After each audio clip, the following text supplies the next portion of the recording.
Hello, everyone. Welcome back to the Black Brain Trust. This is episode 135, Geopolitics. I'm here with my co-facilitator, Complex Design. Peace, everyone. Welcome. Give me a few seconds to update the docket. I just need to put that into the chat, into the description box beneath the video.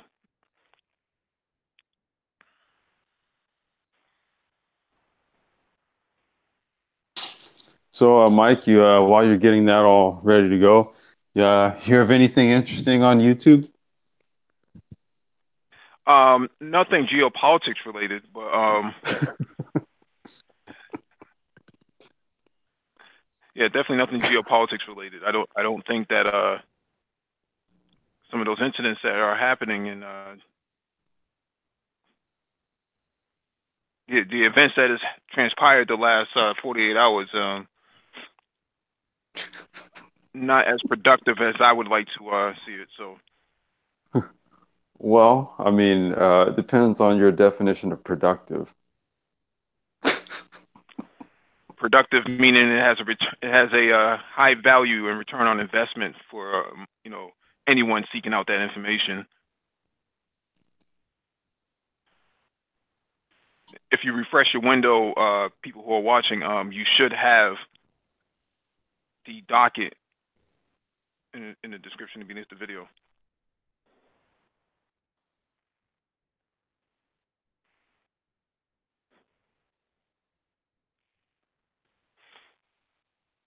Oh, Wilsonian Garvier, Haiti here. Yo, Pull up the first article.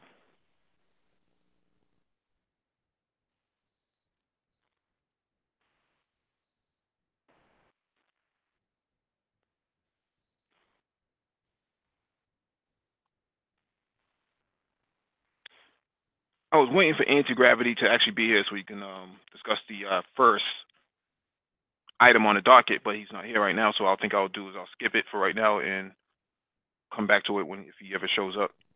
okay.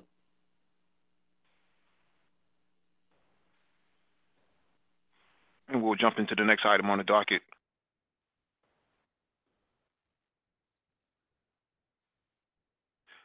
This one is from postsyndicate.org. America must face reality on China. For all the economic rivalry and political disagreement between the United States and China, a catastrophic outcome is unlikely so long as the U.S. faces reality in three ways. Above all, Americans should recognize that trying to defeat or contain China economically will not solve their problems at home. Beijing. The agreement in Buenos Aires last December between U.S. President Donald Trump and his Chinese counterpart Xi Jinping led many to assume that the two countries' trade war would be soon over. Although such optimism is misplaced, so are fears of global economic meltdown caused by rupture in U.S.-China relations. Frequent bilateral skirmishes will no doubt continue, as we saw the arrest in early December of Huawei CFO Meng Wanzhou. But for all economic rivalry and political disagreement between the United States and China, a catastrophic outcome is unlikely, so long as the U.S. faces reality in three ways. For starters, U.S. policymakers need to accept the new normal of a China that boasts the world's largest GDP in purchasing power parity terms. Just as the U.S. was the largest economy in the 20th century, China will be in the 21st. But under any scenario, America will, of course, remain a major economic power. Second, the U.S. must acknowledge the need for structural economic reforms at home, just as China did 4 decades ago, albeit with a different focus and trajectory. Rather than blaming its huge trade deficit on other countries' supposedly unfair trade practices, the U.S. should consider its own unsustainable economic policies, deteriorating industrial capacity, and inefficient investment in infrastructure, education, and training. U.S. policymakers keep focusing on pleasing Wall Street, big business, and neoliberal economists, then the country's economic performance will suffer and wealth inequalities among Americans will continue to widen. This, in turn, will raise the risk of further social instability, extremism, and populism. U.S. elites cannot afford to ignore obvious warning signs in the same way they overlooked the subprime mortgage bubble that triggered the 2008 financial crisis. Finally, America needs a better understanding of China's geopolitical outlook and intentions, an area where incorrect assessments may lead to unnecessary conflict. For example, although Western theories of international relations predict that China's economic growth is bound to turn it into a dinosaur global power, a dominant global power, the country's history suggests otherwise. China has never pursued aggressive geographical expansion, even when it had the power to do so. This is consistent with an important classical teaching for Chinese emperors known as the doctrine of Ming, which holds that attempts to seek world domination always leads to national destruction and bring misfortune to the people. This is a very interesting article because Scholar Cheng sent Mm-hmm. this. Very Mm. interesting Okay. article because it does hit on these key points. I think the second key point is actually really head on that the policies that the United States has been holding on to is actually structured off of racism. A lot of extreme racism in the early 19th century and going into the 20th century as well. Um, Mm-hmm. so it's hard for them to walk away from it since it's so embedded into the fabric of their culture. Whereas China doesn't really have that issue, particularly because they're kind of monolithic, and two, they didn't have to enslave a whole bunch of people to create this sort of economic growth that they have now, right? I wouldn't say that they didn't enslave. I mean, but they did exploit the labor of their own people. Whereas in America, that was never the case. Black and brown bodies were actually highly sacrificed. For Yeah. the capitalization of hegemonic power coming out of Europe. Yeah. I was gonna I was gonna use the word employed with a very loose connotation to it. Like we're not gonna say slavery, but we will say employed. But you can ask some folks in China like their views on the nature of their employment. I think another thing too is the way U.S. companies are currently structured and how they are legally bound to operate. So if, our companies have a fiduciary committee or a fiduciary responsibility to its shareholders to turn a profit, Hmm. then that means that you essentially are going to take a very exploitive approach to turning a profit at all costs. And that's the reason why you have such an expansive global policy as it relates to the U.S. It's largely driven by business interests. Well, largely, it is driven by business interests.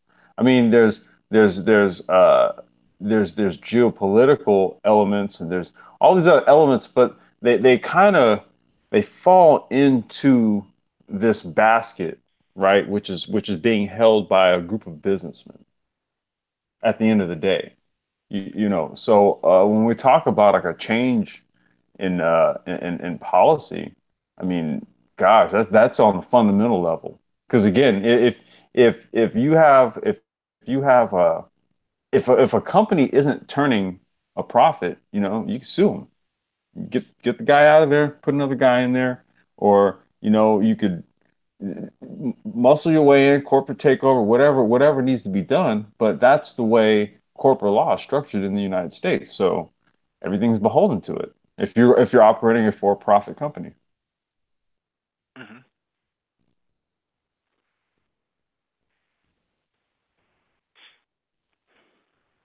Try to pull up the next article.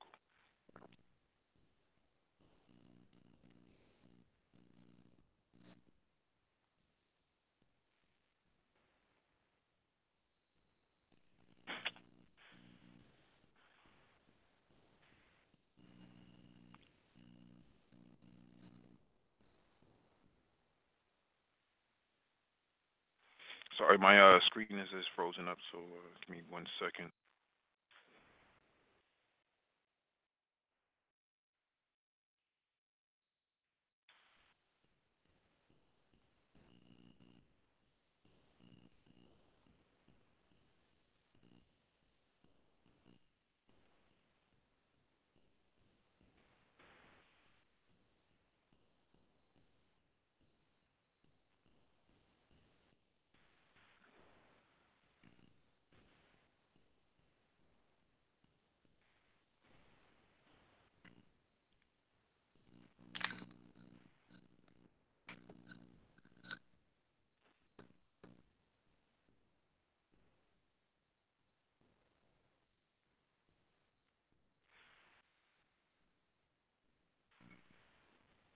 All right, this one is from RT.com.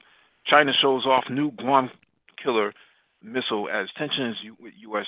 rise. China has unveiled a new intermediate range ballistic missile that it claims can strike the U.S. territory of Guam or its warships at sea. The show of strength comes as both countries square off over Taiwan.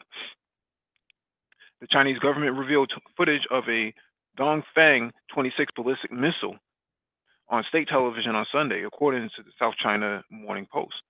The missile was previously seen at military parade in Beijing in 2015 and has officially been in service since last April, but has not yet been seen in action. With a range of 3,000 kilometers to 5,741 kilometers, that's at least 1,800 miles to 3,500 miles. The missile would be capable of striking targets in the U.S. territory of Guam or U.S. aircraft carriers in the Pacific Ocean or South China Sea. Dongfeng 26 can be fired from a mobile transporter and carry a 1,200 to 1,800 kilogram nuclear or conventional warhead. While the Pentagon has likely known about the missile for several years, the video reveals is an attempt to reinforce the notion that the PLA has the capability to sink U.S. carriers and inflict unacceptable damage on American forces.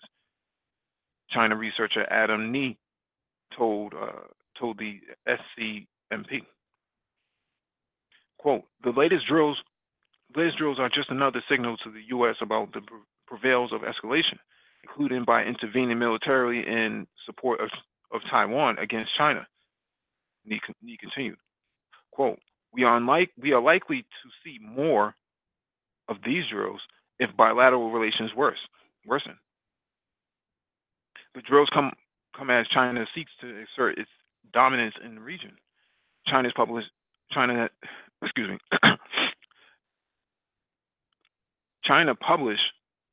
military budget in 2018 was $175 billion, up from $151 billion in 2017. Some analysts say these figures are underreported, and that Beijing spends over $200 billion per year on its military.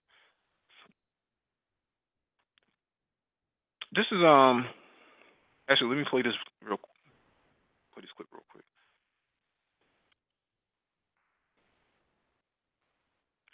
That's actually a video of the Dongfeng 26 missile.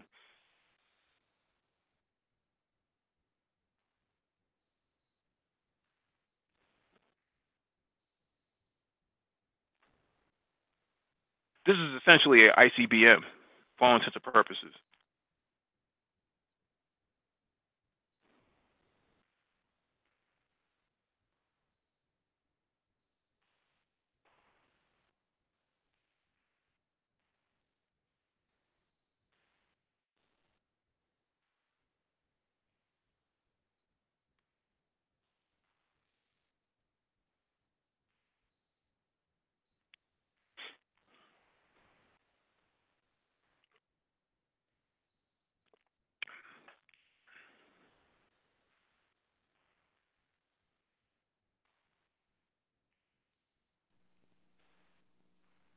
Hey, Mike, my apologies. I had to step away for a quick second. No, that's fine. We were just playing the video. Did you hear anything I read off, or do you have any insight on this? No, I literally had to step away. What was this? Just give me a quick rundown. Oh wait, I wasn't showing the main screen, Christian. Sorry about that. I realize that.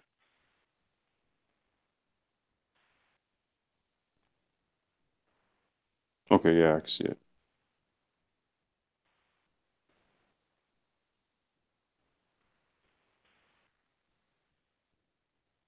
We actually discussing the new Chinese carrier killer, island killer, um,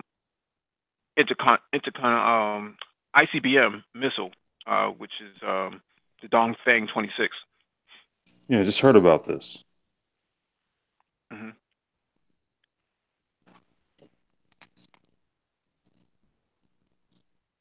Basically, it can carry nuclear warheads or conventional warheads, but for the most part, a nuclear warhead would actually annihilate a carrier group or even a small island like Guam or Hawaii. And I mean, the Chinese, what, largely does this? I mean, are they ultimately because in that previous article, we were just talking about how the Chinese approach to imperialism, if you will, right? Hmm. So their military is what is largely as a deterrent force. I mean, it's when you look at the U.S. naval forces, right? I mean, and I'm not even like a Hmm. expert on this type of stuff, but this is going just based off of my observations. Um, Hmm. it's largely a position of dominance, even in on down to the attributes of the weaponry, how they develop it. When you watch a lot of like the War Channel and all that type of stuff, you look at the Cameron shots and the action shots, and it's more about like aggression per se, versus when you look at um, you know images of say like the Chinese military or the naval fleet or anything like that. You see sort of like stoicism, you see uniformity, you see a different element. What's the Chinese approach with regards to um, their defense forces? Well, you just said it, the defense forces. Hmm. So defend their maritime security, defend their territorial security, and to defend, you know, their, their right to be in society. Yeah, but I mean, is it a doctrine of like I said, it's not a doctrine of well, I would say it's what more like passive dominance, not necessarily aggression, but passive dominance, definitely. Yeah, they're very passive, right? I mean, you wouldn't know that if looking at social media and these, beauty supply store and restaurant altercations. But from a political, geopolitical perspective, they don't believe in invading countries and so on and so forth. So Hey, it's Mike, I think you like might be they boring a little said, bit, man. I might be Borgin. Okay. Let me see. Go ahead. Can you hear me? Yeah, there you go. Okay. So what I was saying was that they seem to be very passive in comparison to geopolitically speaking, they're passive in comparison to some of the social media videos that you see on YouTube and so on and so forth, where how they have these altercations in these food and beverage restaurants and these hair supply stores. I don't particularly think that those two are the same or indicative of the Chinese role in how they deal with diplomacy. So their idea is win-win strategy. That's always been the approach for Africa, and that's always been the approach for Hmm. Latin America. Um, and I think the United States cannot accept that because of what I said previously in the last article that America was crafted out of racism and a criminal ideology, whereas the Chinese don't understand that. That doesn't make any sense to them. Well, yeah, I was gonna say, and I think I think it's literally also how it's the business perspective. that largely drives U.S. based capitalism, right? For the whole sort of fiduciary responsibility to turn a profit at all costs. It prevents you from seeking a win-win scenario if that win-win scenario is not the most profitable.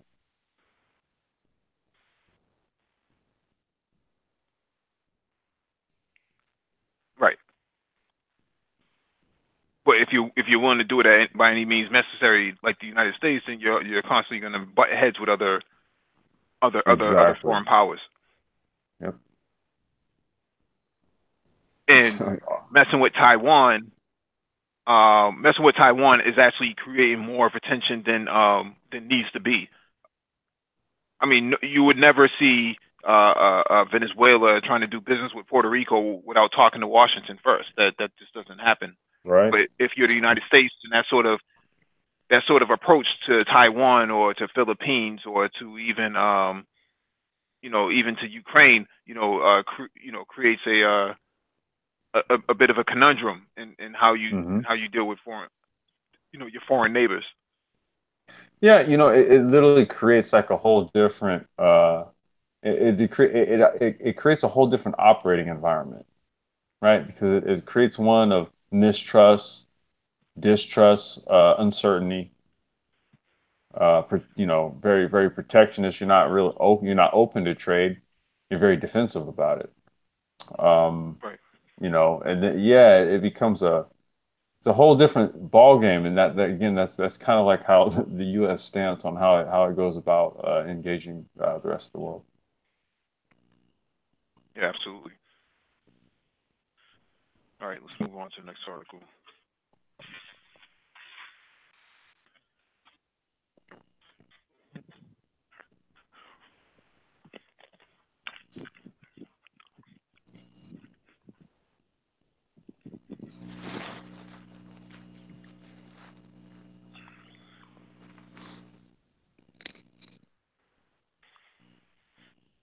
There's a lot of feedback coming from you, Is there? Complex. Yes. I'm gonna mute. I'm gonna go grab my laptop. Hold on. I'm on my phone. Hold on.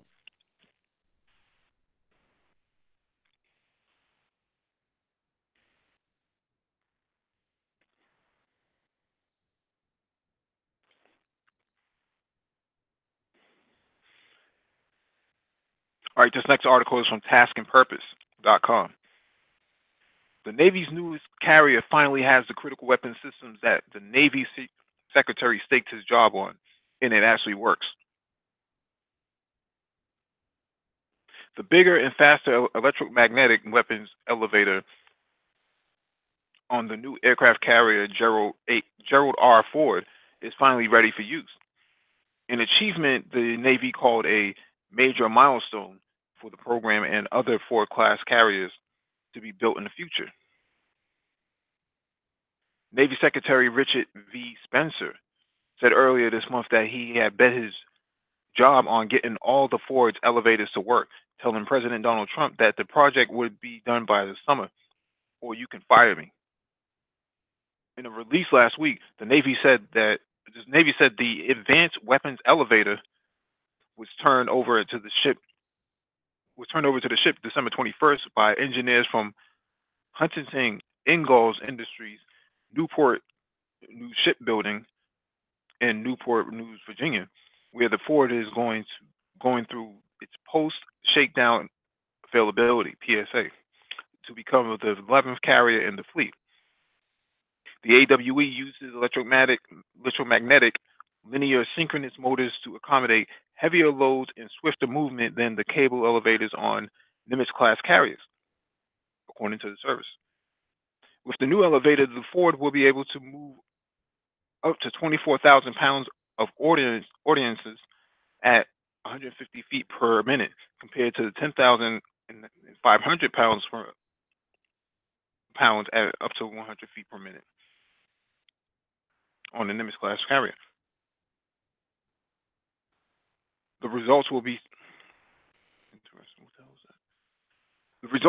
seen in smoother operations and more flights from the carrier's decks, said Lieutenant Commander Chabani Alexander, the Ford's ordnance handling officer. Quote, this will allow us to load more aircraft faster and, in the long run, increase our overall sortie generation rates, he said in the Navy release.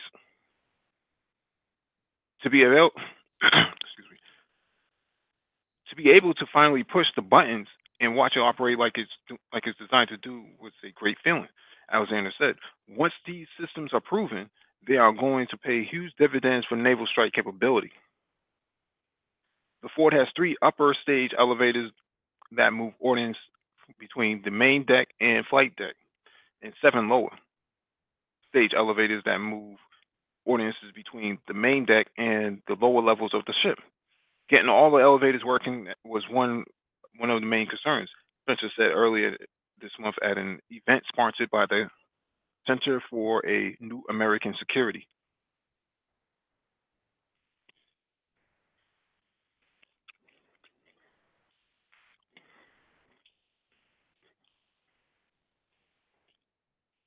This is really interesting.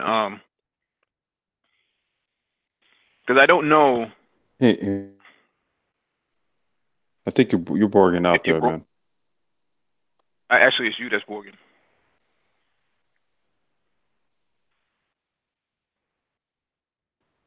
Can you hear me, Complex?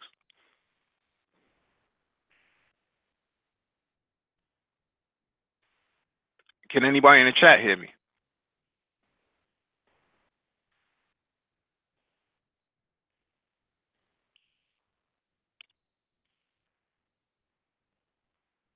Yo, I can hear you now. You were borging out there for a good minute there.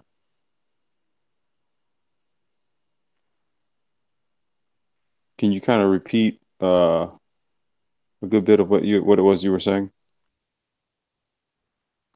No, I was saying that the Navy's newest carrier finally has these 3 critical weapon systems for. Yeah, everybody in the chat saying they can hear me fine. The Navy created a high-speed elevator for lifting up heavier ordnance in a shorter amount of time. So I just found it interesting that they're improving these elevators now when they didn't really need to do so before. I'm not sure if maybe they're trying to lift more F-35s off the ground. Not off the ground, but in the elevator quicker. Be interesting to find out what they're going to use these elevators for. I mean, is it well, I guess my first question is there a weight savings? No, not a weight savings, but a weight increase. So it went from 10,000 pounds up to 24,000 pounds, I believe. Okay. Not necessarily more efficient in terms of its weight and size, but maybe I guess in function. Yes, it's function. It's It's a based function. on what the article is saying. Yeah, based on function. Okay. Mm-hmm.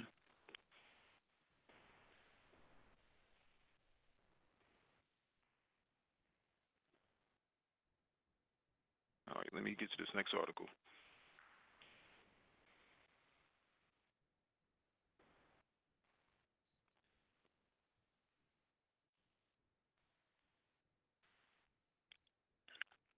All right, this one is from YahooNews.com. Operation Cobra, the untold story of how a CIA officer trained a network of agents who found the Soviet missiles in Cuba.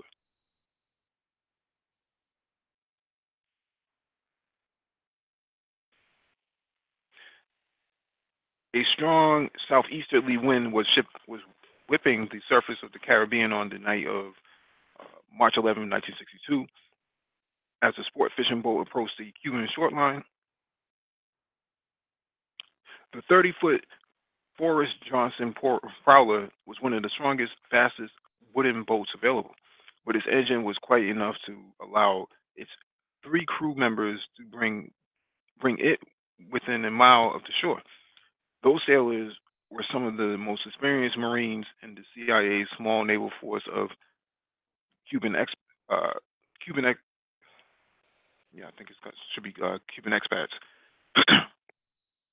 But even they were not allowed to see the faces of the 2 hooded agents who clambered over the boat's side into a 16-foot fiberglass canoe packed with supplies.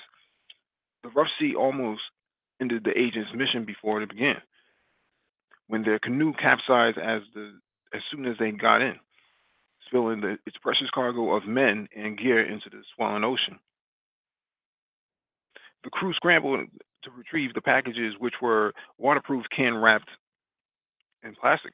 With the canoe righted and the gear stowed again, the two agents climbed back in and managed to stay upright, pointing the canoe towards the coast. They paddled off into the gaping mouth of the San Diego River. Here's a map of what they're talking about for Operation Cobra.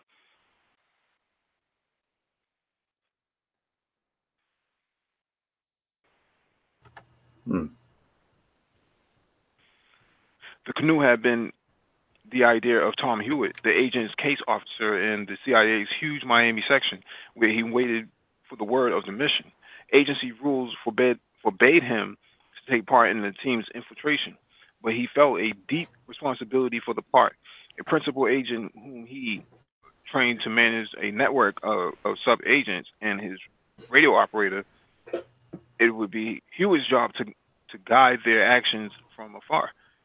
Now that they were back in their homeland, a 10-year veteran of CIA, Hewitt had spent the previous 6 months teaching the principal agent everything he knew and about how to run an effective espionage network, doing all he could to mitigate the substantial risk that an agent would have to take in Fidel Castro's Cuba. The team's mission was to establish a network that could be used to gather intelligence and, if necessary, to foment a counter-revolution against the Castro regime. Getting rid of Castro was a high priority for the administration of President John F. Kennedy and for the CIA. Hewitt knew this was an important mission, but he could not have imagined that his team would play such a vital role in preventing nuclear Armageddon. I'm not going to read all of this because this is a really, really good article, and I think you guys should actually read it to actually understand history.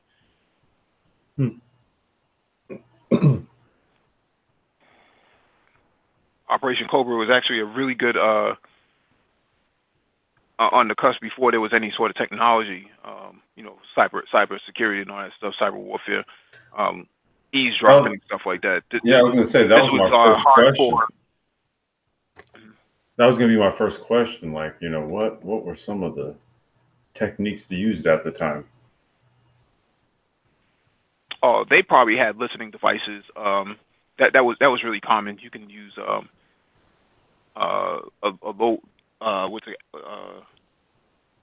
low frequency and high frequency, because back then that was the emergence of technology, but not at the high end. So you had VHF, UHF, and low frequency.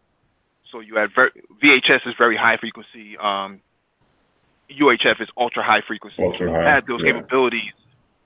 You had those capabilities on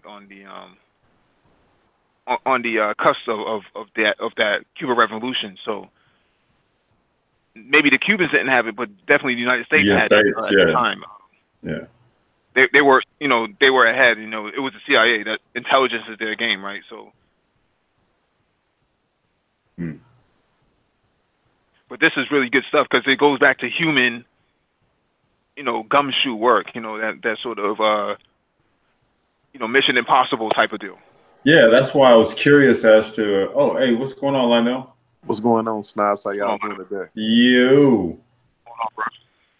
It's cold. Man. Polar Vortex 2.0. Yeah, they said it's colder here than in some areas of Mars.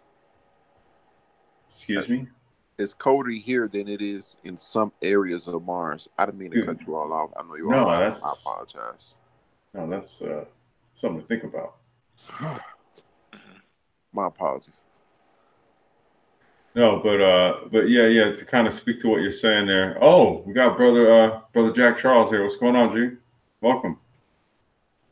Haiti here. Yo. It's like what I said. What's going on, brothers? Chilling. I'm chilling, dude. What's going on? Cool. Yeah. So you guys are discussing the CIA agent. Yeah, we're just talking about like the type of like well, I was kind of picking Mike's brain on like the type of tools that were used to do the type of espionage work at that time. So Mike was talking about at that time being on the cusp of like technology that was more or less based on was VHF and UHF frequencies, stuff like that. No, go ahead, Mike. Go ahead. No, I was just gonna. That's what I was saying was low frequency, VHF, UHF. That stuff was relatively new technology to be used on, for intelligence operations. In that time period, right? With just everything with the Cold War, right? So how big of a priority was, I guess, supposedly this mission or this whole situation with Cuba was? It was like, it was kind of like a threat to national security at that time, right? It was the biggest threat to national security. Cuba is 90 miles away from Florida, from Miami, and they had a ICBM that can hit just not just Florida, but just about all of the East Coast. That's true. What's interesting is that the United States had ballistic missiles inside Turkey, which is only about 90 minutes away from our Moscow, but they don't seem to think that that was important. No, it never is. So I guess the question is, because the Russians, go ahead. The Russians had discovered that the Americans had put missiles inside Ankara. So their idea was, well, we're going to put missiles inside Cuba, and Fidel Castro was all about that. He was about that life. He was about that smoke. So, and he needed them in order to avoid the Bay of Pigs.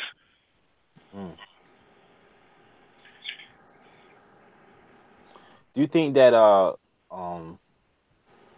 that whole mindset between those two countries, right, or U.S. and Russia, as far as I can do this, but you can't do this, or you do this, well, I'm gonna do this, the counter that, you think that's still, what can we learn from that, and how that's still kind of playing today? Because it kind of like ties into what's going on with you can say even like Venezuela, right? So it's like the same thing. So just how they're mobilizing. So it's kind of like, you see how U.S. kind of like their policies are push on like, well, we're gonna do what we want, but at that time period, I think that it's always like Russia's kind of checking U.S. on certain things, right? Because it sounds like to me, Russia had every right to put the missiles there, right? Because it's like, you put something in our backyard, we put it back in yours, but I guess U.S. has felt, I guess even back then they felt like they shouldn't. There's no right for them to get checked on anything they do. They just nobody should police them. So well, how else would you project yourself as a world power, right? As the global world power.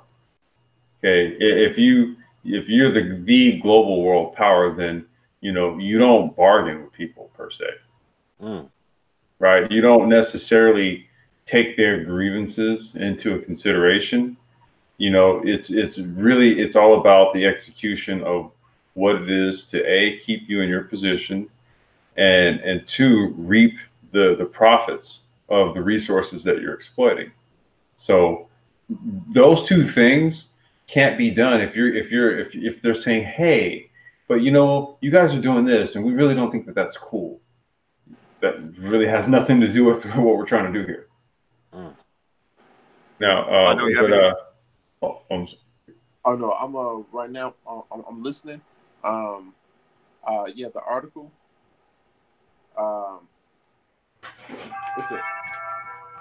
It's an interesting article. And I'm agreeing in terms of the conversation you all have. I'm agreeing with what you all are saying.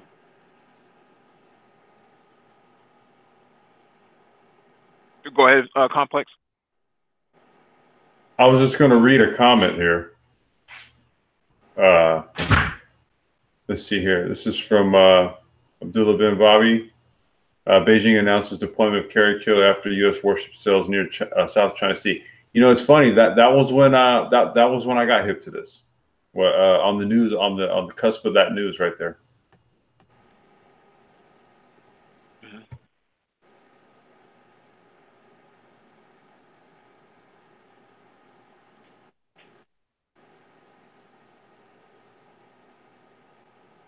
You know, when all this was going down, go ahead. Go ahead. Just popped in my head. Okay, so how intricate this whole this espionage mission was, this dealing with Cuba. Do you think CIA is going as hard just right now, even with Russia? Do you think they potentially see Russia as because I know they just backed out that the treaty, right? The nuclear treaty. I think it's the IMF or INF treaty. So do you think they're allocating more resources to kind of like police Russia right now as far as with nukes and their military capability? Because obviously, Russia can defend itself, and Russia does have some very advanced technology. So, do you think the way they see them as a threat back then, do you think it's still going on to this day? Do you think they still consider them as a threat, or it's kind of like it's not that serious anymore? You mean Cuba? Cuba and along with Russia. Well, Russia and Cuba don't really have a strong relationship like they did during the Soviet Union. So it's a little bit different of it. Russia's relationship with Venezuela is a lot stronger than it is with Cuba. Cuba is stuck in a time warp for the most part. And that's due to the embargoes, right? Not so much the embargoes. It's politically in a time warp. Russia has kind of moved on from communism, right? But they still have a democratic society, and they still have capitalism as the root of their economy. Although they have socialist structures in place, it's not the driver of their society. Whereas in Cuba, it's the opposite. They didn't have prior to Raul taking over for Fidel in 2007. They didn't have sort of a democratic society. They had pretty much one family rule. Yeah, not that that's a bad thing, but that doesn't really work well if you want to do business internationally. Now, in Saudi Arabia, you have a one family rule, but they're protected by the United States military, and their biggest asset is oil. Yeah, I was going to say Cuba. Their communism isn't modernized, quite like how Russia's and China's is. Well, like China's is more than anything. Well, China's mainly, yeah. You see that? No, Korea still has communism. You see that changing in the? You mean for Cuba? You think they're gonna switch the model, or because obviously it's not working, right? And they do want to catch up with the times. Oh, I'm sorry. Right, we covered an article about that early on the first of the month that Cuba has already made referendums to their constitutions and their laws to break up the political aspect of their society. To now they're going to have a president who's in charge of the armed forces, and then you have a prime minister who handles domestic affairs and national security, and then you have other forms of governing bodies in place through elections that would allow for more of a cabinet, more of a divisive cabinet. So. Okay. Ministers of defense and stuff like that. So Cuba still has quite a few ways to go. They are still strong in the service sector. So they are, they export doctors and nurses and security contractors. They're really big in security. So they still have a lot of military contractors that go out and defend Latin America. And I would probably argue that they probably did the same thing for Syria and Egypt, during their crisis. So. Okay. Well, yeah, let me move on to the next article.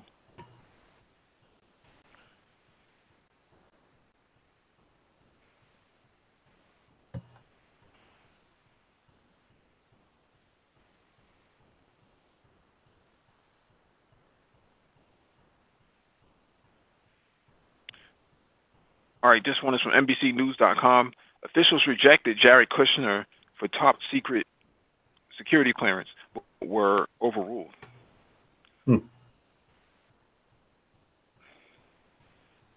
Jared Kushner's application for a top secret clearance was rejected by two career White House security specialists after an FBI background check raised concerns that potential foreign influence on him, but their supervisor overruled the recommendation and approved the clearance.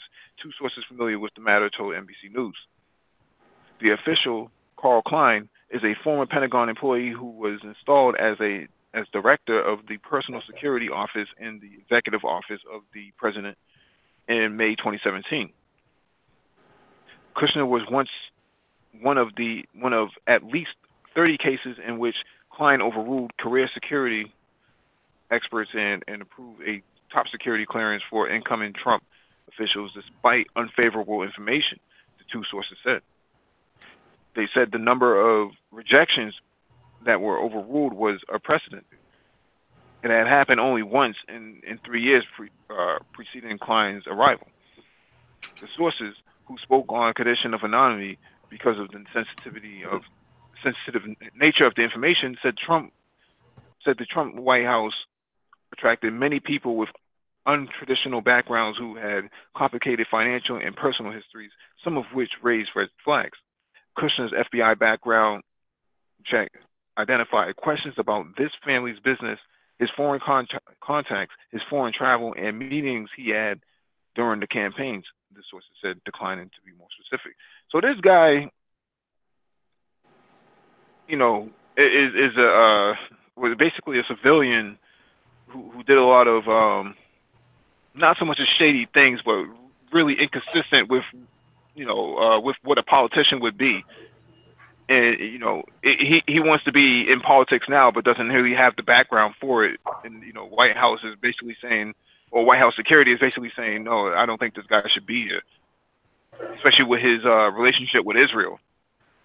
Yeah, this is almost on the point when Hillary released them emails, and how it was a security clearance threat. Now, with him, he has ties with Trump, so of course they did look through his background, saw all these, like you said, inconsistencies, who he's been talking to, who he's affiliated and does for. So that all of that equals no top security clearance, but he still was cleared. Now, down the road, this can spell not infiltration, but collusion. Huh? Collusion. Yeah, that and like a leak in a hole, loose lips sink ship. So yeah, this has the potential to be that. He has dual citizenship, right? Here in Israel. Yeah. Yeah. So I mean, if you kind of put it all together, right? So you've got this whole you got Roger Stone being arrested, you got Cohen being brought up on charges. This is all with regards to Russia.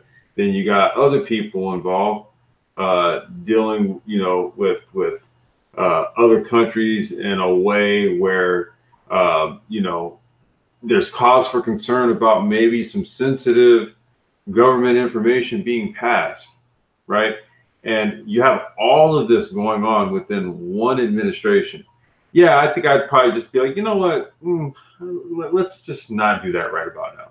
Right? We need to suss out all this other stuff. And, the last thing we need to be doing is giving top security clearance over to somebody who's got dual citizenship. Mm-hmm. Yeah, I gotta agree with both you brothers. Now I'm trying to figure out, why do you feel like he needs this information? Why does he need this clearance? That's the question. That's a good question.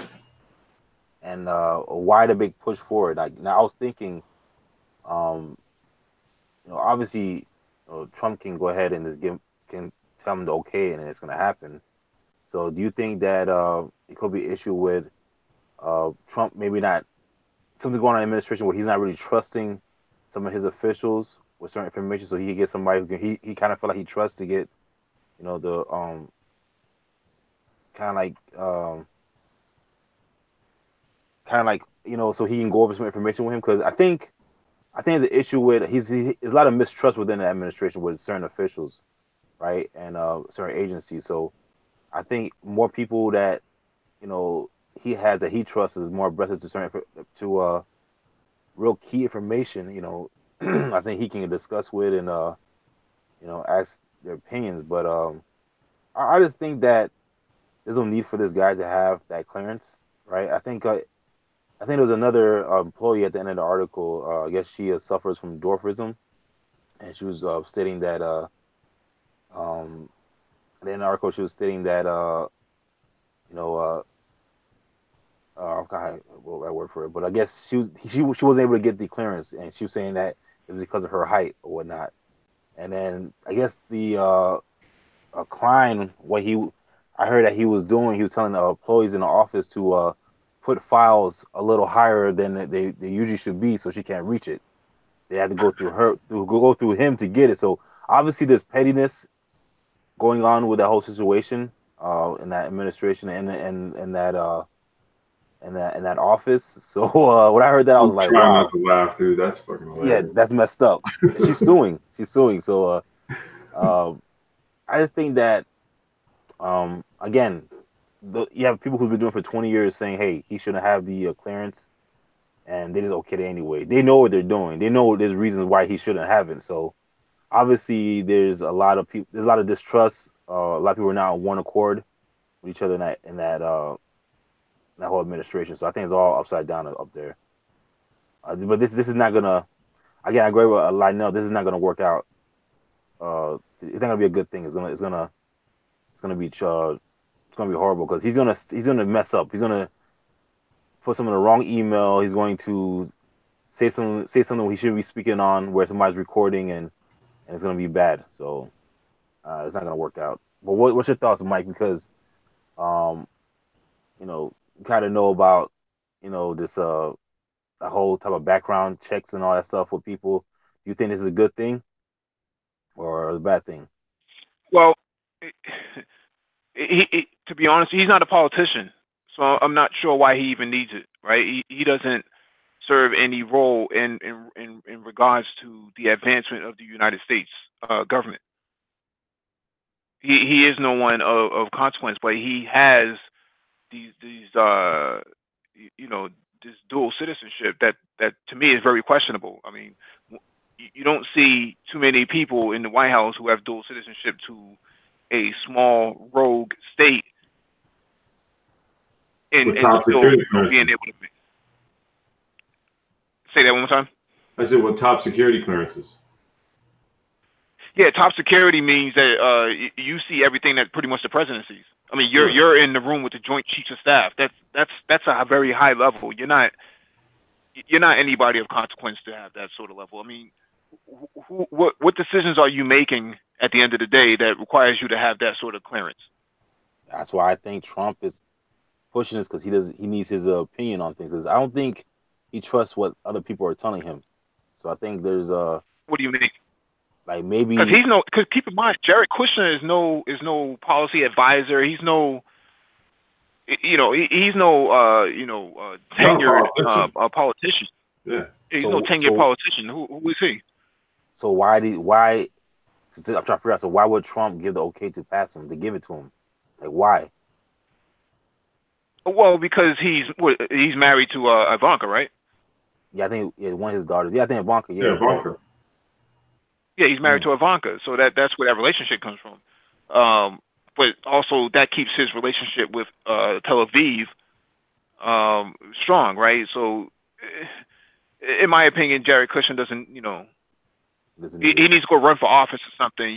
You're if you want to be a business consultant, be a business consultant, but you're not going to get clearance here. That shouldn't be the case. I mean, but to be to play devil's advocate, there were people from the Obama administration that still had top secret clearance even while Trump was in office. Mm. That was recently. They started revoking people's clearances. So. Hmm. Damn. So what does that mean? How did they continue to have clearance even after the fact? No one revoked it after the elections. Hmm. Typically in security, if you're no longer needed as a human resource, you should be involuntarily separated or terminated from the organization. In terms of politics, for whatever reason, these guys that you don't see in the media still had top secret clearance, other forms of clearance as well. So they could basically walk into the White House if they wanted to. Yeah. But they had access. They also had access to documents that they should not have had, which is probably how somebody like Omarosa got terminated. Damn. Now, is that telling that they still had that access even though they shouldn't have? That Very. lacks in protocol? Very telling. I mean, think about the sheer amount of breaches and, you know, stolen, trade secrets, documents, all type of stuff that, I mean, you kind of just leaving it open. Yeah. You know, for someone to just walk right in and take some stuff. Well, to answer Lionel's question, there's what they call people management, and in people management you can see who has access to what and so on and so forth, and how much clearance they have, whether they have what we call A-list access, B-list access, or C-list access. These guys had these people, I should say, had A-list access, meaning that they can swipe their card, get access to information, even log into computers and see certain credentials, not certain credentials, but certain areas of documents that they should not have had access to. And this is kind of like how they can counter Trump's next move, right? So they can, sabotage his efforts to make peace with Russia. They knew when he was going to meet with the Russians and so on and so forth. And that's probably why they got rid of Omarosa. So it seemed like damn. So I think that's where you're kind of remember Omarosa had top secret clearance too. Yep. For what? What you need that for? She was an assistant to Trump in some areas. I mean, she could just walk into his office. That was the gossip back then. That who does she think she is? She could just walk into Trump's office and and tell him off and stuff like that. Damn. Man, okay. That's deep. I didn't know it was like that. So that means it seemed like once he walked into the once he started his administration, people already had it for him to not succeed. So I'm sure they extracted so much information against him to make him look bad in certain areas. So maybe it's the same thing with Obama. When Obama was when he had his administration going on, anything Obama was trying to do, they trying to knock it down. So it's like nowadays it's flipped it on him. So well keep in mind that when Trump won the election, they didn't know that he was going to win. Right? He didn't have a Plan B committee. He didn't know he was going to when he won. Right, he just ran to be running, but because he didn't spend a whole lot of money on it anyways. But when he won, they had no idea what to do. They didn't know what people needed to be put in place and things of that nature. They were scrambling at the last minute to get something done. That was the first criticism of his presidency, was the fact that he was running, his numbers were looking good. He didn't have a cabinet. He didn't have a cabinet put together. No, he had nothing. So then you had all these opportunists. You had all these opportunists and all these opportunists show up, and they was like, "Oh yeah, Michael Flynn, that guy would be great for you." Well, guess what? He was just sitting in Moscow or at the St. Petersburg Forum, shaking hands with Vladimir Putin and Lavrov. You really want to put this guy on your team? So he had no clue what he was doing. He was winging it. No, why do you think? Why do you think his administration has had such high turnover? You're right.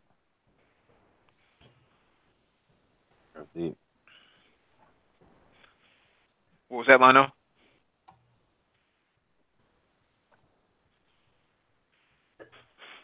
All right, let me get to the next article. Hey, real quick, Mike, I want to just read this a comment in the chat also. Nate says, I don't think they watched Obama like they're doing with Trump because Obama was following orders. Okay. All right, next one is from AlJazeera.com. U.S. gives Juan Guaido control over some Venezuelan assets.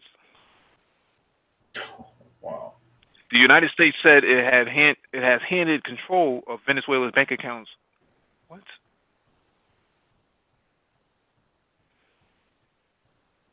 The United States said it has handed control over Venezuela's bank accounts in the U.S. to Juan Guaido, Juan Guaido, the opposition leader whom Washington has recognized as interim president. The Secretary of State Mike Pompeo signed off on the order last week for Guaido to control holdings in Federal Reserve Bank of New York and federally insured banks, the State Department said. Quote, certification will help Venezuela's legitimate government safeguard those assets for the benefit of Venezuela's people, State Department spokesman Robert Palladino said in a statement. The U.S. has been pressing other countries to part ways with President Nicolas Maduro and recognize Guaido as Venezuela's interim president. On Monday, U.S. President Donald Trump's administration also announced sanctions against Venezuela's state oil company, FEDESA. The move is expected to block $7 billion in assets and result in $11 billion of lost revenue over the next year. Quote, these sanctions would greatly impact the cash flow of the state-owned oil company, FEDESA, and the country in general.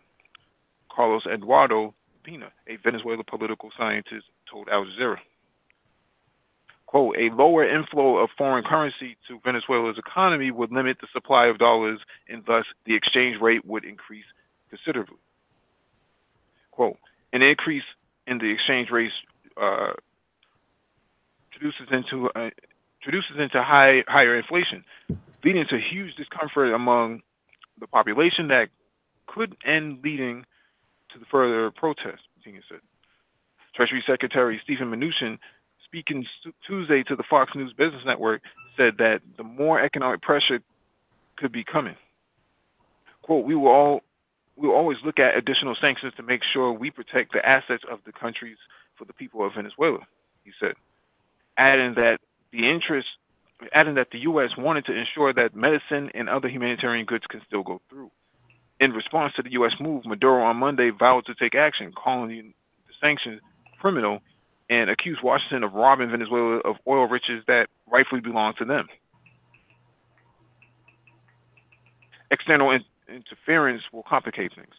The U.S., Brazil, Canada, Colombia, Argentina, Peru, Ecuador, Paraguay, and have officially acknowledged Guaido as legitimate interior head of Venezuela, while countries including Russia, China, back Maduro.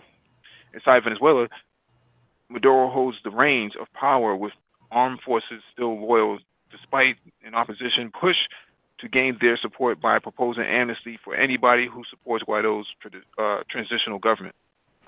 Maduro has accused the U.S. of leading an open coup to remove him from power and exploit Venezuela's oil reserves and largest in the world.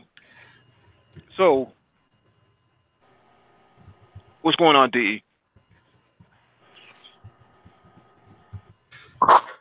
I'm good. Good evening. Good evening. I'm good. Welcome. What's going on, Jake? All right.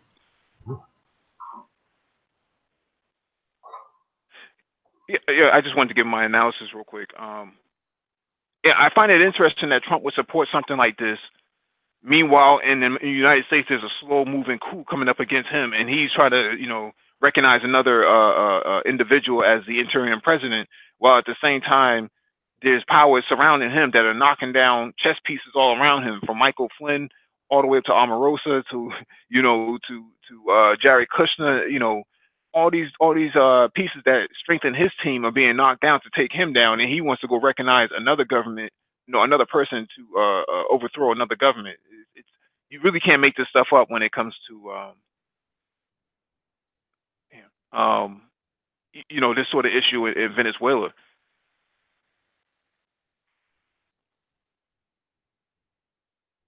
It's making America great again. That's what we're doing, man. This is a coup in action. Because I've been looking at it, and they froze. Because we talked about it a couple of weeks ago. Once the America freezes the country's assets, they can't really do nothing. Well, this is the very definition of a goddamn coup. Some other guy gets muscled in, right? His presidency is in question, but the country that supposedly has a neutral stance in all things foreign government related, right? So supposedly we don't meddle in other people's elections, right? So this other guy, he's claiming presidency. The United States says, well, we're going to recognize him as the winner. Oh, and by the way, all those assets that Lionel was just talking about that we froze, we're going to hand those over to you. Unfrozen. That's a shame right there. Mm-hmm. That's a shame. That's neo-imperialism, man. That's literally what it is. Neoliberals. Yeah. And it's like who are you? Like, and it's just. And he said that's not democracy. There's what, three? I think it was like, well, I don't know. It was 8 million Chavistas in that country, and they don't ask them about what they think. But no. We're doing this for the people. The people, they don't want this, right? So, well, go ahead. So what are you gonna say? No, I was just gonna say that they're putting all the financial assets into Juan's name, so that he can have the majority of power in the country, and then that will cause a civil war between Maduro and his camp. And once it becomes a civil war, then it's going to turn like Syria. Damn. It'll get really nasty, because it's a little different, because the climate is different. In Syria, they got 4 seasons in Syria, but in Venezuela they only have one. So they'll be banging out all day, all night, for a whole couple of years if they have to. And a lot of people are going to die over it, because people are risking their life for this. They know that if the United States gets involved, or another foreign power gets involved inside Venezuela, then it'll end up just like the Contras in the 1980s. Look, you drive a country into a very desperate economic situation, right? Where food is scarce, right? There's a lot of necessities that are scarce, and then you turn around and you give the opposition president, right, billions in assets. You unfrozen. You just gave it to him. Now, what do you think this guy is going to be doing with this money? And 2, what do you think in turn is going to happen with the people, which is going to cause this civil war schism that Mike just mentioned? I think he's going to do is, and this is a tactic I think he's going to do is, he's going to start feeding. He'll take that money and start feeding people. I'm sorry, he's going to start giving it to people, and it's going to be like, oh, we're on his side now. But again, if he gets full power and full control, like, everything that your country's built will be undone. And please believe that U.S. will take your resources, right? And you'll be just like one of their other puppets. I think the resistance is too strong. They're gonna fight back, man. It's gonna be a bloody war. Once it gets there at that point, it's gonna be a bloody war. Well, we got to realize, bro, Venezuela is a proxy. Mm. The proxy. So it's a civil war, yeah, but it's being fought at the behest of other parties. Yeah, there's some reports saying that the reason he was picked was because he was already trained by America, and his previous because that's like less than 5% of the country knew about him. Yeah, even knew he existed, and his previous dealings was with a group that was closely tied to violent acts, and how he was trained by America. I sent the video out through the email, but yeah. So that Well, means yeah, he's only 35 years old, so you keep in mind that he's very young. He's a millennial. He's all about to say he's Right, a damn millennial. Good God. Oh my God. You want a millennial running your Come on, country? man. I don't think so. No. Oh my I mean, if you look at some of the pictures, of him in 2007, 2008, he was out there mooning people and opening up his backside to cameras and stuff like that. So, De, jump in here, please. As as to his age, I don't know if you guys are watching.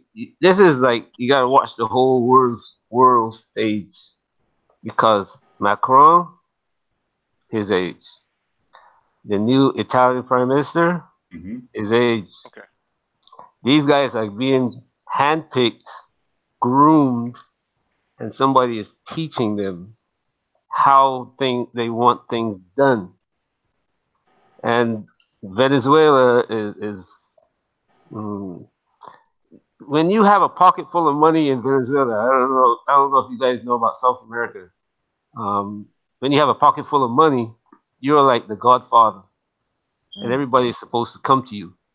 What I think the U.S. wants is the army to come to Guaido, and once he's paying the army, they think that the army is going to be on his side, and Maduro has no chance of survival after that. So that's what they're trying to do, unless the people, who whose sons are in the army, unless the people say, "Hey, we are on Maduro's side, and you're going to be on Maduro's side also," as they did with Chavez when they tried to take out Chavez. The one error that they made with Chavez is that they kept him alive one day longer than they should, than I think they planned. And the people why do you think that? Hey, Why our one day children, longer? right? They call the children and say, "Hey, look, Chavez is for us. Let him go." And therefore, when the army sees that that was the case, they moved over. They let him go. So, and the other thing is that you see, China is talking about taking Taiwan. So it's just like back in the, you guys are talking about Cuba and Turkey. I don't know if you know about the part that Greece played in this whole story too. Right. Back in the day, and Right. Khrushchev put the missiles in China to keep to when he found out about Turkey, he put missiles in China in Cuba and said, "Look, you got missiles right next door to us. I mean, what are you talking about?" So the U.S. had to make a deal. It's not that Khrushchev backed down; the deal was made, and there Khrushchev told his side, told his people, see, the U.S. backed down, and then Kennedy came out and says, "Well, Cuba backed down," So I mean, it came up like this, and the same thing is going on now. You see here, the Russians, the Crimea, and Ukraine. Ukraine is gonna get broken up and shipped off. Germany is gonna get a piece of it. and Russia's going to get a piece of it. I don't. Um, Yeah, I don't think Germany or the European Union even wants it. I mean, for the most part, Ukraine doesn't have any real assets that is could be used for leverage, and it's very much AIDS infested at this point. well, it's like they made a deal with the Russians. We are not going to step 1 inch over the line. And immediately the Russians signed the deal.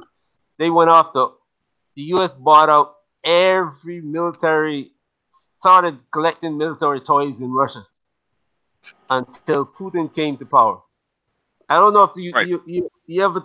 There was a general who talked about what Putin inherited and what he had to do to really overcome what the U.S. and the NATO Europeans did in Russia.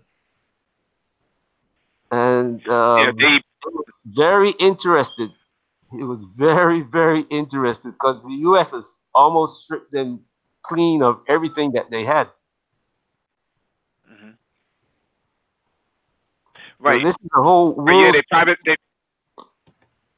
Sorry, go ahead. they privatized Russia and was picking it apart, and that's what they want to do to Venezuela is to pick it apart and through privatization, and which is what they were trying to fight, and which is what the Chavistas were trying to fight, the Bolivarian revolution with Chavez, which is he took back those companies that were privatized and brought it back to the state, which is how Venezuela got its wealth back in the early 2000s. Well, A lot of people miss that point. Chavez was trying to save his people, actually. Because I don't know if you've ever been to Venezuela. You got like 2% of the people own everything, and the poor. If you ever go to Rio, the best place I can tell you is Sao Paulo. Not even the favelas in Rio. The favelas in Sao Paulo, outside the airport. If you haven't gone there, or Kenya, there's a favela in Kenya that that you have to see that. That's what Venezuela is. When you came into the airport of Venezuela, if you gone around to where the airplanes, not the side that they take off from, the side that they land headed towards, right over that mountain. I mean, things are really bad. It's like I said, it's almost like living in Kenya. Then Chavez started cleaning up the place. The same thing happened in Brazil when I forgot his name now. When he came into power, he started um, cleaning up the favelas and putting people in school, and he made certain changes in Brazil that got the rich upset. But they couldn't really change anything at that time. It's only now you see this new guy to come in and he's pushing back a lot of That the was Lula, and they right Lula. he's He's in pushing prison back a now. lot. He's pushing back a lot of the things that Lula gave to the poor people that actually was strengthening Brazil. And if they take all this stuff back, Brazil's gonna. I think Brazil's gonna go into civil war now. But that's just Yeah, me. you're seeing it now. I'm watching this on a world stage. I'm watching these chess moves on the world stage, and I'm seeing that before you had just the Russians, and they were not really that strong because the U.S. had worn down their finances. Now with Putin in power, the Russians are actually stronger in their finances, and now you got a third power and even a fourth one with China and India. And the U.S. now they are having to they have they have spent so much in the wars that they fought in the Middle East since 2001 that these other nations now are just standing there and just slowly closing. Is like a typical Roman move where they're slowly closing the gap that the maneuvering space that the US has, not by using war, but using finance. And they're strong enough to do it because It's what Russia is moving one little step, and China is making one little step, and the U.S. is making it has to like straddle the ocean with both legs and both arms, and that's what's happening. This is a world chess move, from what I can see in Venezuela, in Crimea, even in the Middle East, where the U.S. announced that it's pulling out. What the U.S. is trying to do is make Venezuela pay for its own war, make Libya pay for its own war, make Syria pay for its own war. Everybody is paying to fight. And they're doing it in Africa too. If you guys watch and see Somalia, and Kenya's got troops in Somalia. We were talking about this the other night, and I started digging it some more, and I think that's the direction they're going. Anti-gravity, you have anything you want to add?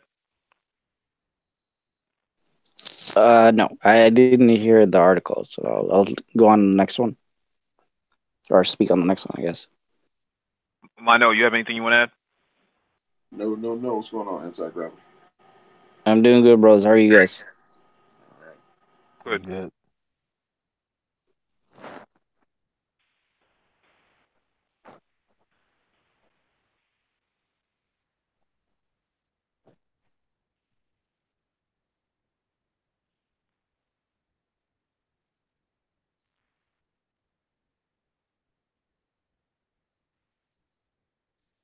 All right, this next one is from the BostonGlobe.com. Venezuela's U.S.-backed opposition leader may be barred from leaving.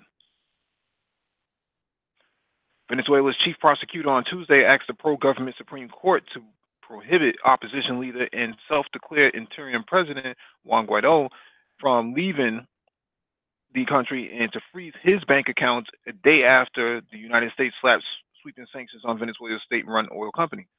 Quote, we requested preventative measures against Guaido while we compile elements to stop the events that since January 22nd have broken the peace of the Republic.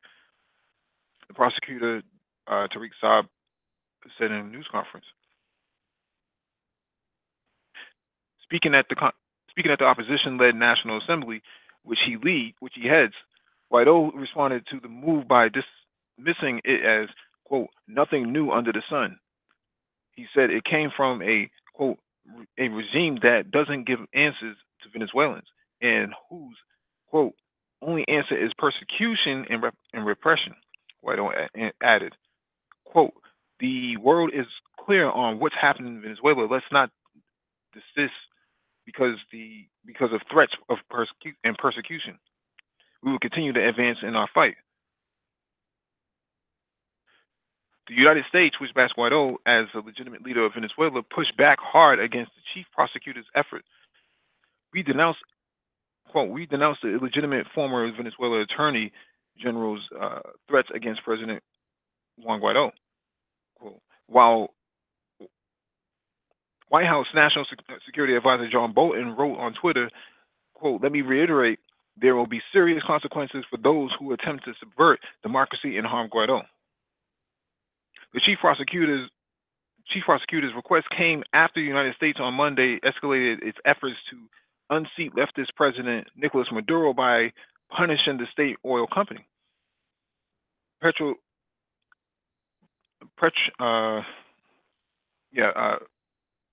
FEDESA, in an effort to transfer control over it to the opposition. The U.S. move freezes $7 billion in U.S.-based assets and blocks more than $11 billion in revenue that Venezuela would get from oil sales next year through its U.S.-based company Citgo, which owns 3 refineries in the United States and employs thousands of workers. So, you know, this guy here, he went to George Washington University and had his, education paid for by U.S. tax dollars.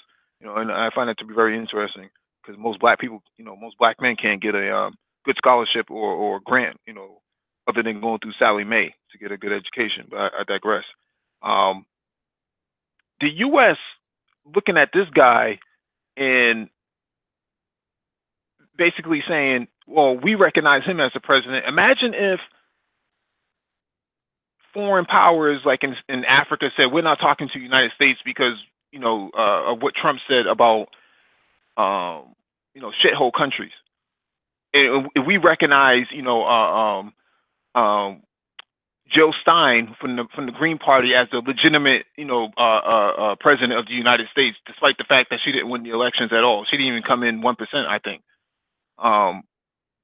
Imagine if other countries just started doing that. We don't recognize this guy. We don't know who he is. Who's Trump? That guy? No, we don't take him seriously, so we don't recognize him. No one could ever do that, in another country. But the United States seems to do that, and people in the United States seem to support it as well. This idea that you can just overthrow governments by recognizing the opposition and freezing their assets. This could happen in the United States as well. I wouldn't be surprised if most black people or brown people who try to run for office, they get unseated because they're no longer recognized. Like the guy in Florida. Any of you gentlemen could jump in at any point.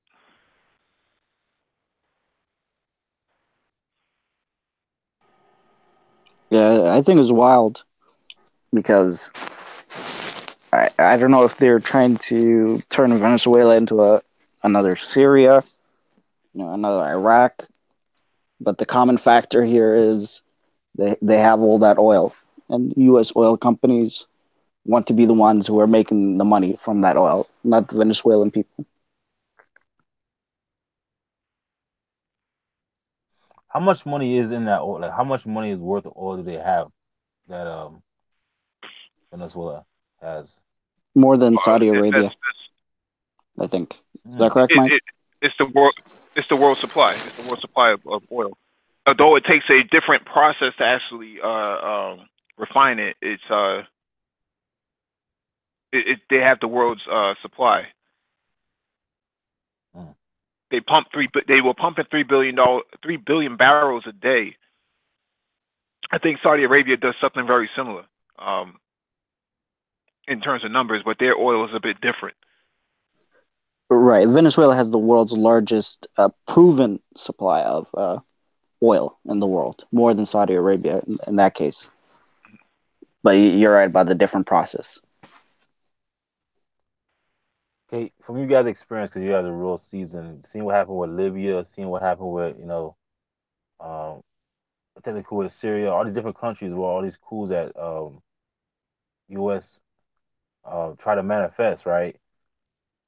How do you think this is going to play out? Because everybody's awake to how America get things done, right? And I think the difference now is that it's happening in front of people's faces, and people kind of like are giving pushback. This with social media, this with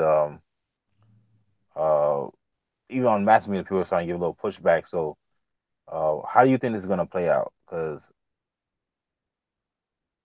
the army looks like they're with Maduro, right? And obviously they restricting Guido from leaving the country, right? Or just kind of like, because when I watch interviews with him, it seems like he's afraid. He doesn't seem like a very confident.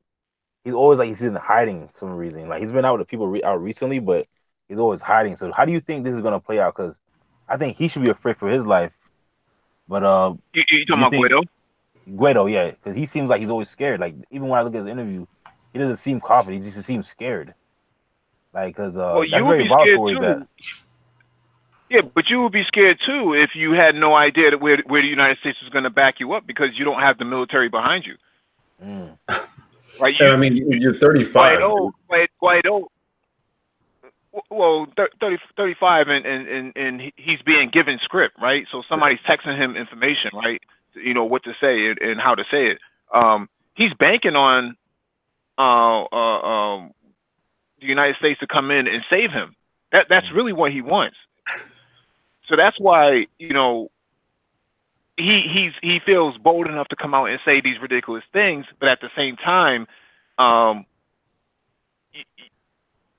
you need to hope that you end up with the United States dropping in with commandos like in Grenada, because that's what saved that's what threw out the Cubans out of Grenada and throughout the Marxist government out of Grenada in the Caribbean in the 1980s. The U.S. had sent, Reagan had sent, troops in, to dispose of the, Cuban mercenaries in there, the Cuban military inside there. But this may not play out well for Guaido, because even if you are in office, I mean, you would need the whole entire military to support you, because if Maduro was to step down, even if he does step down and you put this guy in charge, that's not going to change anything economically for Venezuela. Yep, that's true. This is a shell game. This is a shell game. That's not going to change anything for the Venezuelans. It's not like, oh well, Venezuelans have three hots in a cot now. They should be thankful that Guaido is in power. No, that's not going to happen. This is proxy power. It's power by proxy.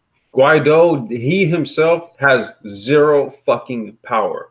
Okay, he is a representative of an interest, right? That's all he is, man. Like, that's why he has that nervous look on his face. What real fucking power does he have? Like, think about it. If the U.S. stopped picking up the phone tomorrow, he's up shit creek. Yeah, he's a paper tiger. He's a paper tiger. That's the term right there. Yeah, he's a paper tiger. D, you have anything you want to add to this? To me, it depends on two things. The most important two is what Russia and China decide to do with the Venezuelan military. If the Russians say to the Venezuelan military, "We will pay your salaries," then Guaido has got a problem. If China says to the military, "We will pay your salary," then Guaido would have a problem, because that's what they did in Syria. The second thing is, if the U.S. has going to go to China hat in hand and say, "Look, we're going to pay you every penny that Venezuela owes you if you just don't say anything. We don't just be quiet. You understand? Don't say anything." And the problem with the problem that had the other day at the United Nations is that the U.S. went to the United Nations with this, so China had to say something because they're on the Security Council. So, and China had to come out and say, "Look, we don't agree with you. This Maduro is the legal guardian of Venezuela. The people who elected him to be their guardian. So we can't agree with you." And with social media, which is like the third step of it, if the social media pressure keeps up or increases, where they're showing you everything that the U.S. is doing, I think it's going to be, eventually it's going to wear down Brazil and Argentina and all the other followers, and then the U.S. is going to have a problem. And that's when Guido's gonna have a problem, because he's I agree, man. I don't think it's gonna work out, man. I think like they're gonna push for this, but it's just not gonna work. It's not gonna work out. Look, it's not like this guy's gonna step in and with the stroke of a pen, right, or something like that, it's gonna instantly change anything. I mean, if I was people know that, if I was the leader of China, that's the problem. If I was the leader of China, I would come in and just whisper in the ear of the military commanders in Venezuela. "Look, we'll pay your salaries, and forget. Don't worry about what the U.S. is doing, because in all the other wars that the U.S. is fighting, the money is just flowing out like water. If I was in this chess game, that's what I would do. But I'm not in this chess game. But the more the U.S. is spending more than it's gonna gain, even from Venezuela. That's why they put the Saudis in Yemen, because they couldn't fight that war. And can't hold the territory. Yeah. So now in Venezuela, they have the same problem. Unless they have the money from Venezuela, they can't fight the problem. If it goes for 3 years and they can't get the military in there, eventually they're gonna have to back off. Mm. But Go let's ahead, say Lionel. worst case scenario. Oh, No go ahead. comment. Actually, I know. No, I'll go after you. I know you had something to say. no comment. Oh, go ahead, Anti-Gravity. Okay, let's take like worst case scenario. The U.S. does boots on the ground in Venezuela. What? How's that going to end up? Is it going to end up kind of like Vietnam, no win scenario? The U.S. eventually just leaves with the country in tatters. What do you guys think? Unless they have the Brazil military and the Colombian military fighting the war in the bush in Venezuela, U.S. they're gonna wear out the U.S. Mm. U.S. is gonna have to do a scorched earth like how we did in Vietnam. Kill everything, kill all the trees, everywhere that you can hide. That's what they're gonna have to do. The publicity on that would Well, be terrible. yeah, it would be terrible, but in this regard, the United States won't be able to get away with it because, um, Venezuela has a pretty strong military for the most part. I would say that it's probably, it's different from Syria, right? Syria had a lot of desert and areas that they was ungoverned that they couldn't hold. Um, in Venezuela, it's different. They control 90% of the country. The only parts of the country that are ungoverned are the areas where there's no inhabitants at. In that regard, that's where Colombian gangsters are flowing in and out of Venezuela and exploiting the people and exploiting the services on the ground. So that's where they have problems. But Russia has already signed an agreement. I think we covered this in an article last summer that they will be sending T-72 and T-90 battle tanks into Venezuela, and it should be done by end of 2019. And they also talked about increasing their cyber warfare capabilities. So even if United States wanted to lob some missiles in there, a lot of those things will fall to the ground pretty easily. Those tomahawks will fall pretty quickly. But even if Colombia does send their troops in there, they would be decimated going in because the Venezuelans have the high ground and the Colombians do not. Same thing with the Brazilians and the Amazonians. Go ahead. Sorry, but not only that, but Colombia is still fighting the civil war, and the guerrillas fighting Colombia. When they send the troops to Venezuela, what's going to happen to the guerrillas that fight the war against the Colombian military? So you mean the FARC? Yeah, they can they have free range now because the military is not there to. Yeah, they accuse Venezuela of supplying weapons to the FARC. So, and they accuse Cuba. We covered this in the article last week, I think, of holding some of these, harboring some of these, some of these FARC mercenaries. So you get the FARC, who's about 20,000, 30,000 deep, with arms, and then you factor in a lot of Venezuela's military who are pretty much, they're pretty armed up themselves. And then Bolivia said in a statement, I think a few weeks ago, back in December, that if there's any foreign intervention inside Venezuela, that they're going to get involved.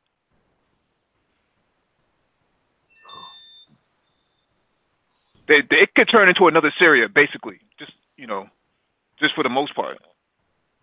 Yep.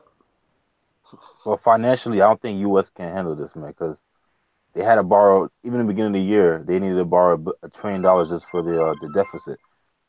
U.S. can't. No. I think they're desperate they need resources. They're desperate for money right now, man. So they want to do whatever, they don't spend money. They don't spend money on wars like that. They get their money from other places. When they fought their wars in the Contras, that came from drug money. That didn't come from their budget. That came from the drug money. And the drugs that there was being imported into the black community then being sold was what funded the wars in Latin America. Now, did you guys hear this? To kind of this is, I guess maybe this is sort of like an extension piece on what we're talking about here, because I did hear something about this, and I'm going to pull up the link here, and then I'll post it so people can check it out.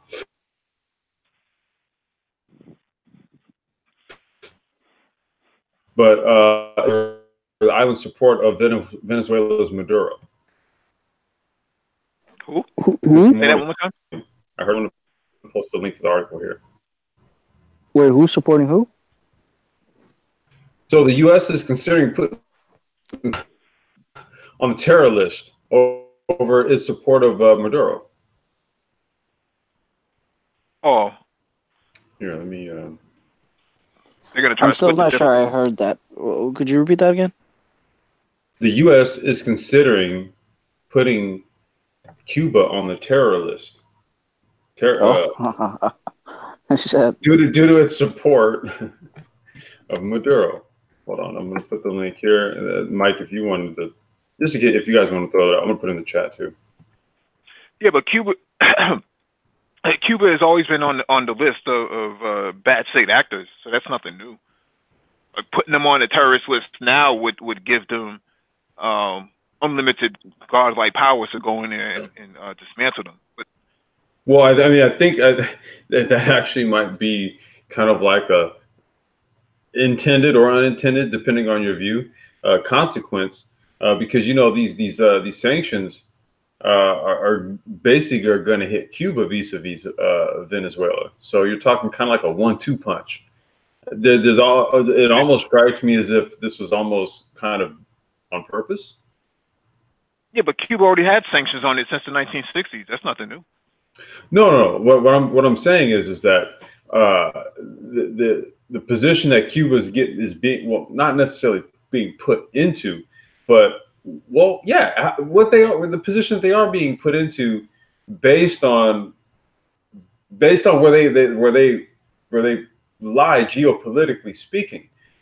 Now, I mean, we all know who the legit president is, you know. So I'm not sure what this kind of does for U.S.-Cuba relations going forward, given that, you know, we have no relations. Well, I mean, we're trying to establish them, right? But this is a good way to kind of, you know, torpedo that shit. So I just wanted to post that up because I had just heard that earlier today. Right, but they had no relations. It's in U.S. law, so that they can't have relations, basically, for the most part. Well, not necessarily. It's not necessarily relations per se, but I mean, you know, what we had was what we were trying to establish anyway were some relations. They're not. There's nothing, like you said. There's nothing on paper, if you will. But that was what was trying to be established. This doesn't do anything to help that. That's kind of what my point is. This doesn't do anything to sort of lead us in a direction of where we're getting to a point where U.S. has and Cuba has some sort of formal relations. This doesn't help. Yeah, but what I'm saying is the embargo on Cuba is written into U.S. law, so there would be no relations anyways. So as long as it's written into law, there's nothing that they can do about it, unless the highest ranking official decides to change U.S. law. But then that has to go through Congress. Right. If they have no interest in that, because once you take the embargo off of Cuba, and once you create these positive relations, what's going to happen to Puerto Rico? People in Puerto Rico are going to be like, yeah, we want our independence too. You think the United States is going to give Puerto Ricans their independence? I don't think so. I think they actually and that leads over the hurricane.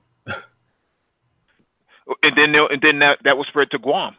People in Guam are going to say, well, you know, either we're full citizens or we're not. Yeah, all the territories. Then it would spread over to what, like U.S. Tongan whatever the territories we have over in the Pacific. Yeah, we're kind of. Well, this is more. You mean Samoa? This is more. Yeah, U.S. Samoa. This is more. This is more in relation to Latin America, because the Monroe Doctrine. The Monroe Doctrine is really what's key here. And if you start doing things like that, then, you know, because Cuba has pretty much a lot of support in Latin America, which is why they're still alive today. If everybody just turned their backs on Cuba, you know, they would cease to exist. But the thing is, they have a lot of support, and a lot of Spanish-speaking countries are like, yeah, we don't really agree with the United States, but let's work out something else, right? But the United States is basically saying it's really pale-faced people who are saying no, or sellouts like Marco Rubio in Florida, who are basically throwing his people under the bus in order for a paycheck. Yeah, but those are the Baptistas, right? The ones who fled after the revolution. A lot of the people, right? A lot of the Cubans in Florida right now. Yeah, the white supremacists. Right. But I think maybe, if I understood it correctly, Ulysses was kind of referring to the thaw that was happening under the Obama, Right. kind of the end of the Obama era. And that was kind of, it wasn't opening up, but it was kind of like a forced, I guess, recognition to a certain extent. Because when he went to, what was that one Latin American forum that, I forget the name. But basically, they said that if Cuba isn't going to have a seat at this table, you can't come, basically. So that's why he had to make a lot of, I guess, these smaller concessions to Cuba. Right. Nate in the chat says, what is the value of having Puerto Rico from a U.S. standpoint? It keeps other countries from militarizing that island. That's really what they're trying to prevent. You don't want Puerto Rico turning into a Taiwan, basically.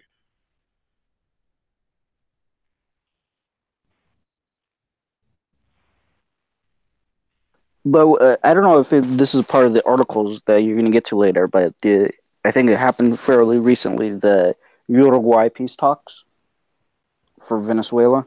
Mm-hmm. Yes. Did you guys already cover that? Yeah. I think it's in the docket. Let me get to the next article so I can fly through this real quick. I think that was the one Mike was referencing when we first started. He was going to wait for you to get on. That was Somalia, AMISOM. Oh, okay. Okay. This one is Reuters.com. As West turns on him, Venezuela's Maduro flexes military muscle. Venezuela's President Nicolas Maduro oversaw a display of Army's Russian hardware on Sunday, with anti-aircraft flak and tank rounds pounding a hillside to show military force and loyalty in the face of international ultimatum for new elections. Maduro, 56, is confronting an unprecedented challenge to his authority after opposition leader Juan Guaido declared himself interim president, citing a fraudulent election. Guaido has won wide international support and offers amnesty to soldiers who join him. On Sunday, Israel and Australia joined the countries backing the 35-year-old leader, and President Donald Trump's administration said it had accepted Venezuelan opposition figure Carlos Alfredo Vicio as the country's diplomatic representative in the United States. Early on Sunday, alongside with Defense Minister Vladimir Padrino, Maduro watched a platoon of soldiers release volleys of rockets-propelled grenades, and machine gun anti-aircraft fire, and tank rounds at a hillside targets. The Russian ordnance kicking up clouds of dust at the fort of Power.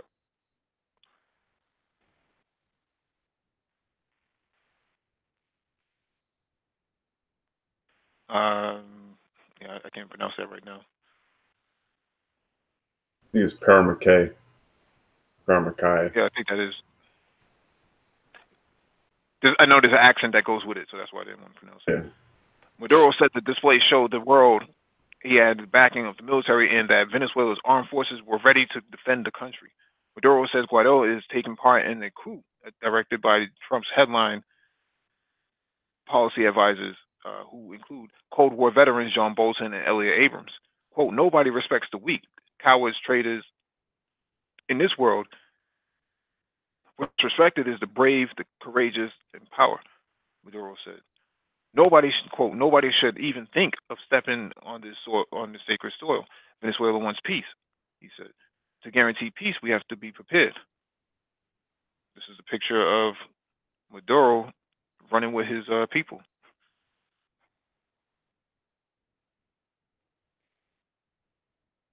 February 10th to the 15th, the military is planning larger exercises that Maduro described as the, quote, most important in the history of Venezuela. To show of force was accompanied by a government publicity campaign online based on the slogan, quote, always loyal, never a traitor, and followed a high-profile defection by military, the country's top military diplomat in the United States on Saturday. So here's the thing.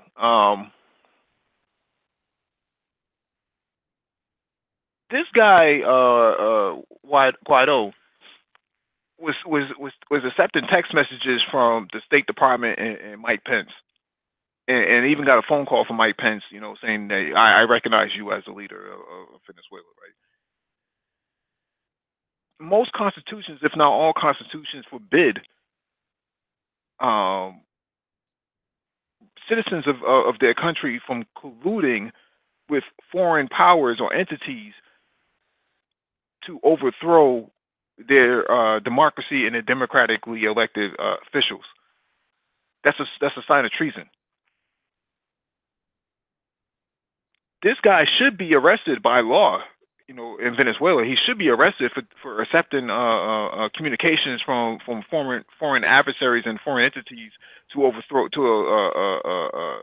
the government of their country. I mean, that's kind of what my take is on this type of stuff. I mean, you know, I guess the question becomes, right, who has the legal jurisdiction to enforce it? And I was thinking, he was appointed by the National Assembly. So what is their power? Is that like the Congress of Venezuela? I'm not sure too much of the whole breakdown of the. That's the House. That's in the United States. Guaido would be like Nancy Pelosi. Okay, but see, in the United States, Nancy Pelosi would be third in line for the presidency. She wouldn't actually be the president. She would only be the president in the event that, for whatever reason, the president and the vice president. Your vice president and your Secretary of State falls. Right. So how does who granted him these powers? Whatever powers that he does have, I guess he's been granted presidential powers by someone. The only way he could legally be a president under their constitution is in a time where there isn't a president. So he can't just become president when there's a sitting president under their own constitution. Mm-hmm. You know, Maduro would have to be, you know, dead or, you know, incapacitated or something. I believe his wife is the vice president as well.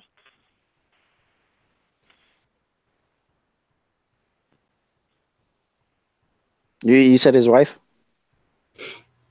Yeah, I believe his wife is the vice president as well. DE, you have anything you want to add? Not really. Yeah.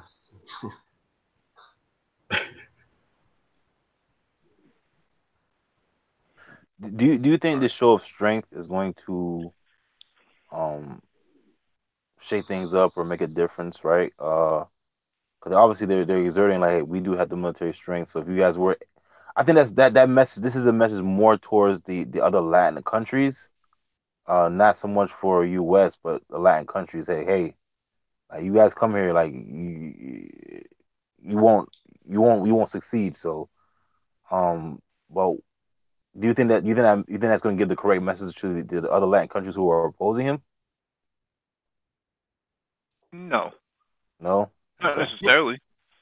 I mean, if it's strength by numbers, man. If you got 3 different militaries coming into your country, man, you might be able to hold them off for about a month or so, but after a while, you're gonna have to surrender at some point. You're gonna have to come to some kind of negotiations, or somebody else is gonna have to come to your aid. In this sense, Russia is establishing military bases on the islands outside of Cuba, outside of Venezuela, and then you already have Cuban military embedded inside Venezuelan forces. And there's been rumors about Russian military advisors already being embedded inside Venezuelan forces as well. So, and this is coming to the last 48 hours. So it sounds to me like those guys are not going anywhere. They're not going to side with Guaido at all. I mean, what value do they get from him? Yeah, that move can also be like a boost for the military and the civilians in Venezuela, because if they see their president saying, you know what, we are standing up to this challenge and this is our capability. If they attack us, we have the capability to fight back. Then the civilians who back the president are going to always say, you know what, I'm going to pick up my gun. I'm going to defend my country also. Mm-hmm. Anybody who land here, they got to be watching their back at night or whatever time it is that. So he's saying to let's defend ourselves, and we have the capability. Our military have the capability, so follow us. Mm-hmm. Real quick, like I watched like some of his speeches, and he's a real leader. He's a real deal. It's just they won't let him do his thing, but he's from he speaks the truth. He he's for his people, right? And he's trying to do the right thing. It's just he has other forces against him. But from my analysis, is looking at him and just hear him speaking and his mannerism, like he's a real deal. Like he really cares about his people. He wants to see his country succeed. But again, this is oil. So Yeah, I mean, the United States militarily will probably treat it just like they would treat Yugoslavia or through NATO. Because remember, Colombia is a NATO partner now. what's the Maduro for that? It is. Maduro has to make this into a long game where he like forced the U.S. to whatever tactic they come up with to kind of like show the rest of the world that, see, this is what happens all the time. This is what they've done everywhere. This is what they're doing to us in the world, and say, wow, yeah, you're right. And the longer he can wait, the longer he can push this out, and wait it out, wait it out, wait it out, the stronger he's going to get. He's not going to even have to arrest the guy who proclaimed himself president. Right. He was just the guy who proclaimed himself president, either going to leave the country and not come back, or they're going to have so much evidence to prosecute him with that he's going to have to come up and say, you know what, the U.S. can't help me, so I'm with the government. He's going to sit down with the government, negotiate where he want to take his place at the table. I think that would probably be behind bars. Yeah, he's not going to get any place at the table. What would happen? What would need to happen to him is he would have to plead to the United States to come rescue him, and that can cause, like I said before, a situation like Grenada, where you have U.S. troops go in and establish order against a foreign military, and that could be really nasty. I don't think the United States wants to send Green Berets or anything like that into Venezuela over some 35-year-old guy who still wears his boxers with the hole to the back. Oh man! Did you see that picture? Did you see that picture of him mooning the camera? Nah. No, I'm not going to show it on his boxers. Wait, the holes in the back. No, he didn't have any. He didn't have any underwear on. Oh my God. Yeah, that's. I mean, his name is Juan now, but I think it used to be Juanita before. So, or it's still Juanita, depending on the situation. Damn. I'm telling you, again, like I say, he's scared. I think I saw an article on RT, And one of the guys who are a Venezuela reporter was saying like they're like we don't see him anywhere in the streets. He's been gone for like 2 days, 3 days. Nobody's seen him. Like if he really wanted to be president, No, he should be in the slums talking to the people, but he's not even there. And I'm just like, he's hiding. he probably fell in the toilet or something like that. He's the real CB4. He's the real MC Gusto. Fake as they come. Oh man. Mm-hmm. Yeah, All right, I mean, okay.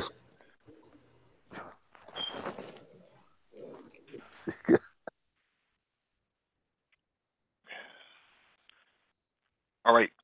Next article is from USAtoday.com.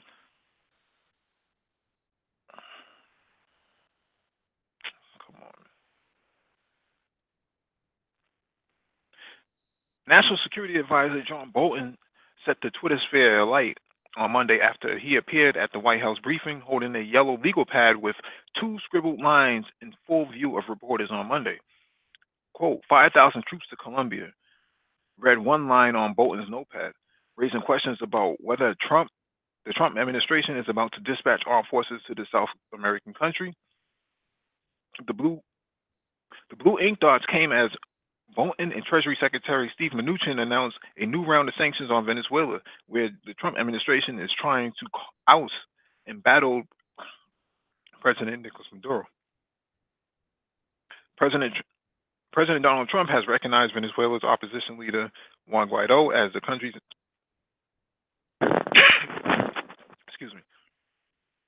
interim president.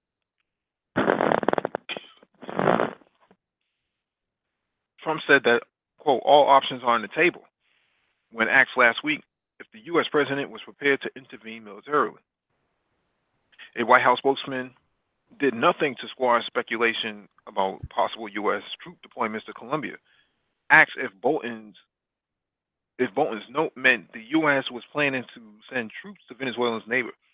A White House spokesman simply reiterated Trump's all options are on the table declaration. A spokeswoman for the Colombian embassy in Washington did not immediately respond to the request for comment. On Tuesday, Trump's acting Secretary of Defense, Patrick Shanahan, told reporters he had not discussed the issue with Bolton. Asked if he was ruling out troop deployments to Colombia, Shanahan said, "I'm not commenting on it." On Twitter, meanwhile, Bolton's notes drew a combination of alarm and decision on Monday. So this. I was just going to say we were literally just talking about how Colombia was a NATO member now. Right, but even if Colombia is a NATO member, they have NATO troops for that purpose. Specific NATO troops. And Well, the Ned Flanders look with the legal pad in reverse.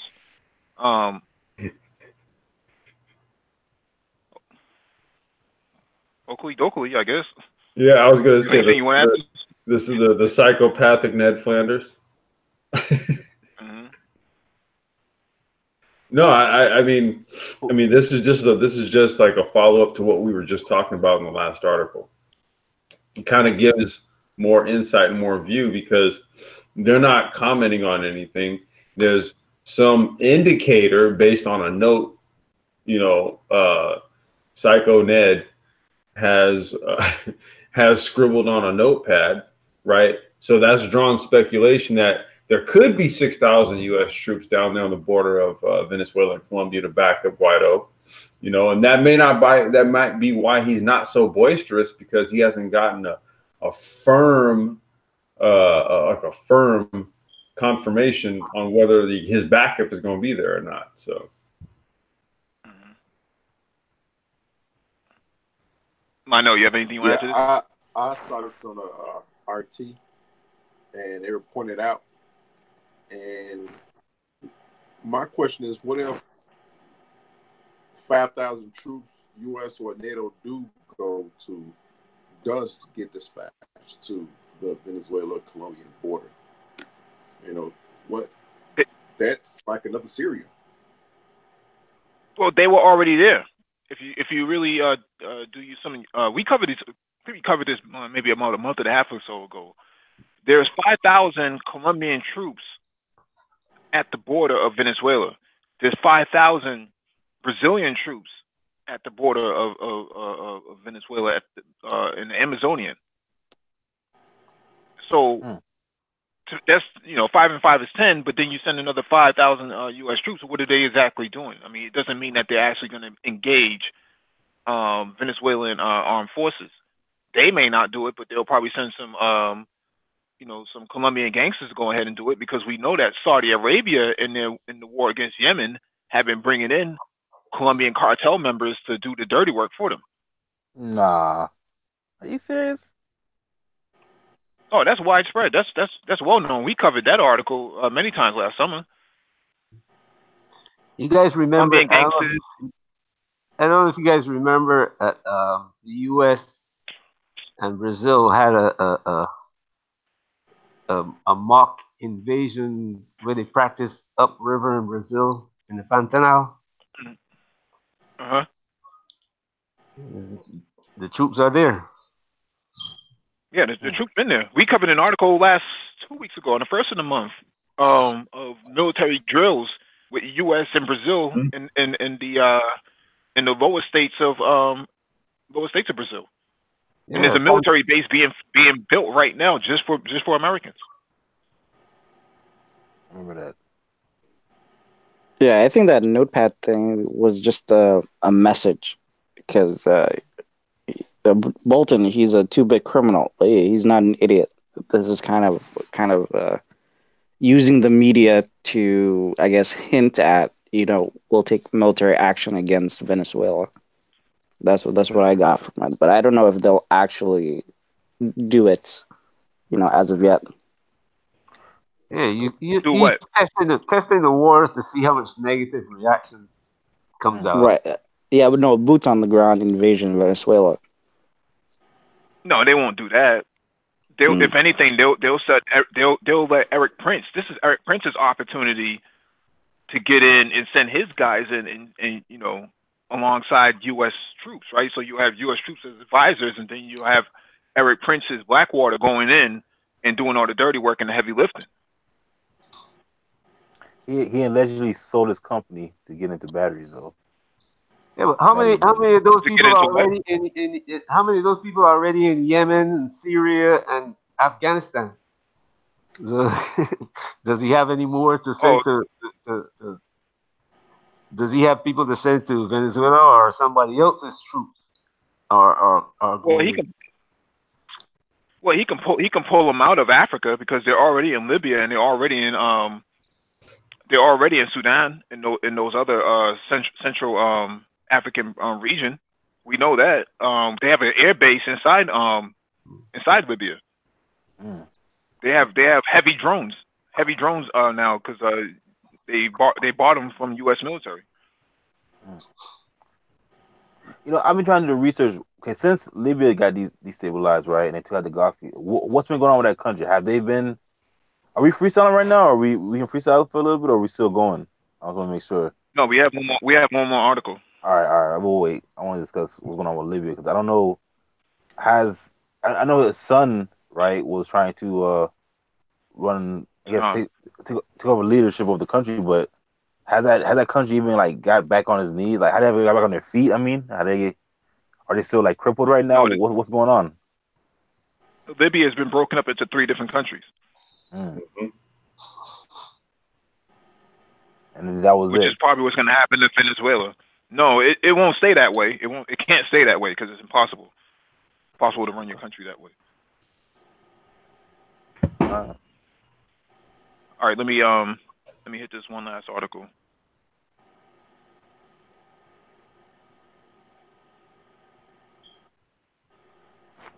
All right, this one is from Quartz.com. 19th century kingdom of Haiti was Wakanda of the Western Hemisphere.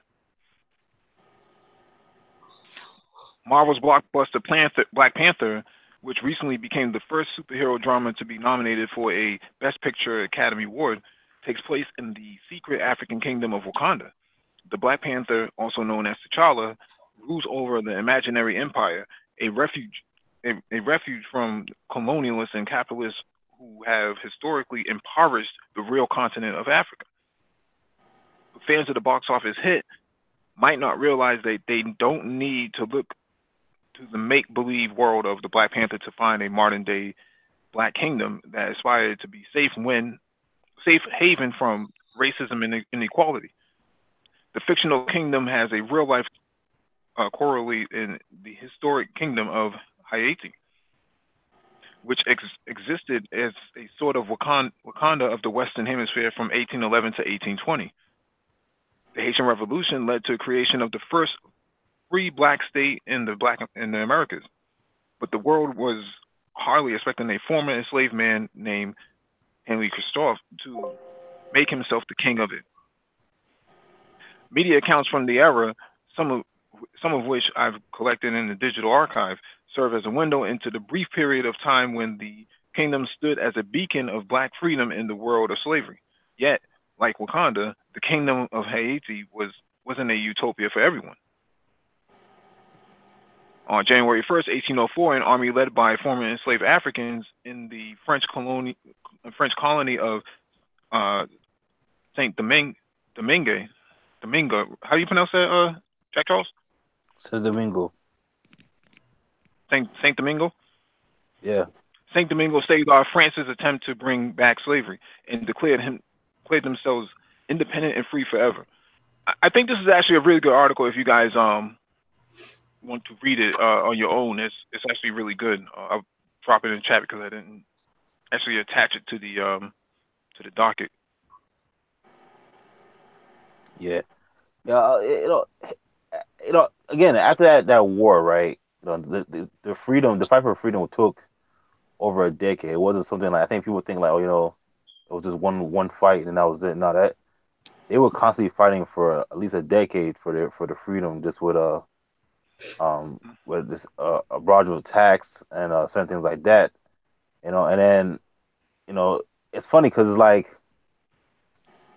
Haiti got its independence, right? It's a Black republic, but it's like people don't really in schools, in Haitian schools, they teach about the history, right? They go into depth about the history, like, okay, about certain the dates, the wars, certain battles, they go into depth, but it's like around the world they don't teach these things. It's like, okay, 1804, Haiti got its independence, boom, that was it. But they don't teach about the richness of the culture, about just how it was well respected, in that time period. Like, people hated us, they feared us, but they respected us, right? And again, I think that's something that people around the world need to learn from, because right now Haiti is in a bad spot right now. But just to look at the history books and learn about the history of how it went down and what they did. Just look at the military strategy of these people. It was pure genius. And it's Jack, yeah. Jack, I was going to say, isn't that kind of like the story of all of us of the diaspora? No matter where you go, it seems like any image of an advanced society, right, either comes in the form of a comic book or on the cover of a 70s funk album. Okay, like that's pretty much all you get. Everything else that you're gonna get is the downtrodden, all of the shit, right? That you've been through, your folks have been throughout at least the last few modern generations. That's pretty much all you're gonna get. But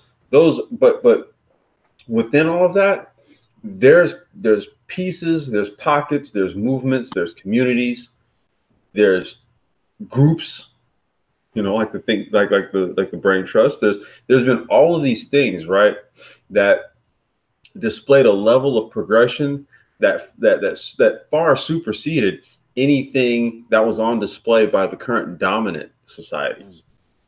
Okay, anytime that there was any notion of that, anytime there was any indication of that, anytime there was any evidence, especially of that, it was quickly thrown under the rug, hidden in the Smithsonian or some shit. You know, so how you keep people locked in a lower strata of consciousness is to remove from their purview any notion or any idea that in times past they did great shit. You throw Kemet at them, right? Let the pro-blacks, like, you know, I'm sorry, you know, that was, I don't mean, let me take that back. Kemet will be the only thing largely that'll be drawn up, right? And that's why we largely regale back to that time in terms of periods of greatness. But here we go, right here. This wasn't that long ago. Black Wall Street, Tulsa, Oklahoma, wasn't that long ago. Right. You know, look, the South Side of Chicago wasn't, and Lionel will tell you this, wasn't always what it was. No, it wasn't. So how do we change this, man? Because obviously we've been discussing for years, generations, like, you know, changing the narrative, because it's just it's even with my own kids, right? I gotta teach them history. Like they go to school and they can't get history from school. I gotta teach them. I gotta talk to them. I gotta have my parents talk to them, you know, about, you know, history, about certain things that happen, you know, about our greatness. And then they'll go to their teachers to talk about it. My son will go to the teachers to talk about it, and it's an argument. The kid's 7 years old, and they're arguing with him, like, oh, like, this is not true. Herein lies the problem with all that, right? And I'm gonna just kind of maybe put a little bit of what it is I do with my daughter, right? These are things that, you know, my wife and we had discussed, and how we wanted to bring our daughter up to kind of approach the world and her view of it and how to take it on as an adult.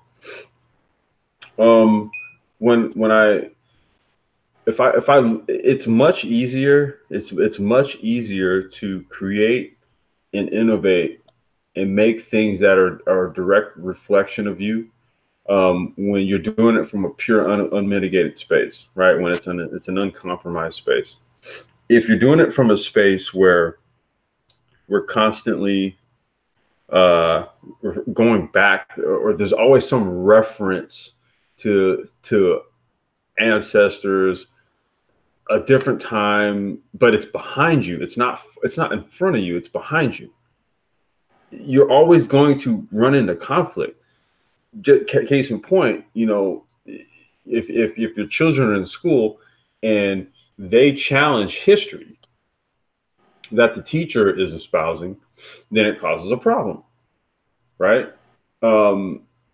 So what I do with my daughter is I'll teach her about things, right? But as far as school goes, she does what she does in school because that's just what they have to do in school. For her own growth and development, though, you know, I'm gonna teach her to do what the future requires. What is the future asking of you?